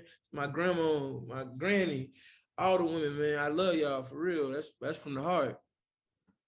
My baby mama too. My 3 songs is definitely not on that deep shit right there, boy. Head ass. I'm always some deep shit, man. You always on some deep shit, boy. And I thought they said the Kansas be in their feelings, but the Scorpios is taking the goddamn torch, goddamn. No bullshit. Y'all supposed to be the mean motherfuckers. Nah, man. My 3 songs, man. I got it's all still off that YSL right now. I'm still bumping that YSL featuring Don Toliver. That whole band. No Surprise. Ooh, I do like that one. Hey, that boy Don, man. I keep saying it, bro. The Don, man. I don't know, man. His music called to me, man. I like Don. Houston cat. Respect. Yep, for sure. What up? You inspired me to put a new New Orleans song on my 3 tracks every time. So I got this Currency song called Mary. Ooh. I don't know if y'all ever heard that. If you never seen the video. That one. Yeah, he got a video. He shoots a video about abandoned jazzland. If you ever watch Claws or you seen Project Power, you always see that abandoned type of amusement park background. That's the old Jazzland. That was like a little spin-off of Astro World. Okay. Yeah, that they put in the middle of nowhere in New Orleans. So it's actually over there by the east where I'm from. Yeah. And so I fuck with it. If you ever seen the video, you'll fuck with it. But the beat tough and Currency always got his own flavor, you know what I'm talking about? Yeah. And then since J. Cole is dropping soon, I got a little song. It's not gonna be on Apple Music, so I won't be able to put it on the playlist. But if you got live mixtapes, whatever the hell you SoundCloud or whatever, the song by J. Cole is called Too Deep for the Intro. So you don't like that song? I'm about to say, I don't know if you heard that one, but it's boy. That's I think it's I think it's an Erykah Badu type sample in the background. It is an Erykah Badu sample. Yeah, and he just kind of go on, and he pretty much is like, if they don't know your dreams, then they can't shoot them down. That's like pretty much how he ended. But like he be spitting, and if you gonna find the song, you might as well listen to the tapes because hopefully that's what he about to give us. Yeah, but to back to J. Cole, bro. J. Cole is he can be a bit much on the deepness. Like he be super conscious sometimes. And I know we don't always want to hear that, but sometimes we need to hear that shit, though. You know what I'm saying? But what he did with KOD was perfect because he understood what was going on with the game. So he was like, if I put this deep shit with these beats they want, and they gonna listen. Yeah, they gonna listen. Cause hey, I'm telling you, bro. Yeezus is another album. To me, I love that album. Oh my gosh, I love that album. People hate it though. People hate the album. They think it's one of his worst albums. I think it's a great album. I think it's one of his best. If you listen to what that nigga be talking about, he was like, hey, one of my favorite joints when that boy chick asked him, can I get her in the club? He's like, bitch, can I get my Benz in the club? Like, I'm not getting you in if I can't get my Benz in the club. Like, fuck I'm gonna do with you? Shit, man. Hold my drink, nigga. I'll be back. Hold my drink. I'll be back. Hold my drink. I'll be back. My favorite part of the whole album is I can't handle no liquor. Ooh. But this man can't handle me his weed. Dark and lonely now. That's the same song. That same song. Yeah, that That's one. The same song. And if you love me so much, then why'd you let me go? I like Bound. Bound is tough, man. Bound tough. I like the whole album. So I ain't gonna lie to you. That's a good. He just went dark, but like I New like Slaves when he goes dark. Was a different sound, but if you listen to the message, we are truly new slaves. Like you said, when he go dark, 808s dark. I like the dark. I love dark. I love the dark. I love dark Kanye. Take me to your dark place. Yeah, let me know what your mind really is. But like this is the thing with J. Cole and Kanye. I know they have their little beef and shit like that, but he be telling him to like, if you're gonna go deep, go pop, whatever. That's what J. Cole be trying to tell him. Don't you be pumping and shit like that. I get it. I understand the message, but Ye gives it to a way that we know how to digest it. And then Ye is Ye, bro. You can't make a man give you a message how you want to if that's not how he wants to give the message. That's something I'm learning too, though. I'm learning that too, bro. So I understand. And the thing is, my beef with Kendrick, I used to love the way he used to give me the message. He used to give me that old school feel to it, and then like, I used to like that. I used to fuck with it. And then the Pimp Butterflies last like that type of album. That's the last he told me a whole story. And then damn, like I still like damn, like am I gonna like you know what I'm saying? Like I still fuck with some of the songs, but sometimes like he just go. I like that song too, but sometimes he just go off the railroad tracks for me. I'll be like, all right, nigga, I'll holler at you later. I'm gonna go listen to school. I'm gonna go listen to Schoolboy or Ab-Soul. But see, I like deep stuff, but I like you gotta get me into that mode. You don't want to be depressed. Listen to deep stuff. Yeah, but Ab-Soul is like the boy version Janae. You know what I'm talking about? He gets you in a type of feel and make you understand the vibe, and then he go out on his. They're trying to steal my life. Yeah. You want to steal my life? But then Kendrick come on there. Yeah, he played his part. But yo, when he come on songs with TDE, he do exactly what he need to do. Get in and get the fuck out. I agree. When his songs, you can't kick him out of his own song. No. But I agree though, bro. I like how Ab do you because Ab put you in a good feel though. I like Isaiah too though, but I like how Ab make me feel listening to his music. It's like a male version of Jen Echo. Mm-hmm. Makes me feel good. We give the people hit us. Hey, shouts out to Jalen and Jacoby. We got. Hey, we're gonna find a link. We're gonna make some power moves, and we're gonna get them boys on the show one way or another. I got a whole lot of editing to do to this thing, bro. Hell yeah, you got this thing about 4 hours. You got to done this whole down. You made me skip my nap time. Man, my bad. Me too. Hey, when I get through this, I gotta take a shower and go pick up Gerald. Headed to Cyprus for practice. Lover? No, I wish. Hey, so I'm gonna put you on the spot. So can we count you in for more runs? Tuesday, Thursday? What? Did you get back in shape? You put it on whack? I'll be in the gym tomorrow. I can't commit. I've committed to too much these past couple years. I can't do no more. Hey, I don't blame you, bro. I don't blame you. That's my only cardio right now. Oh, no, I run, but other than that, that's my only basketball cardio. I only got 9 fingers. I can't commit to too much more. I don't know yet. Yeah. You good. You know you good. But yeah, I'm getting there though. But I'm glad we had this talk. I'm glad we here to talk. I'm glad it's almost the weekend. Ooh. Hey, nigga gonna be on Family Feud. Ooh. And we gonna get this money. Let me borrow $1. I may give you 2. Oh.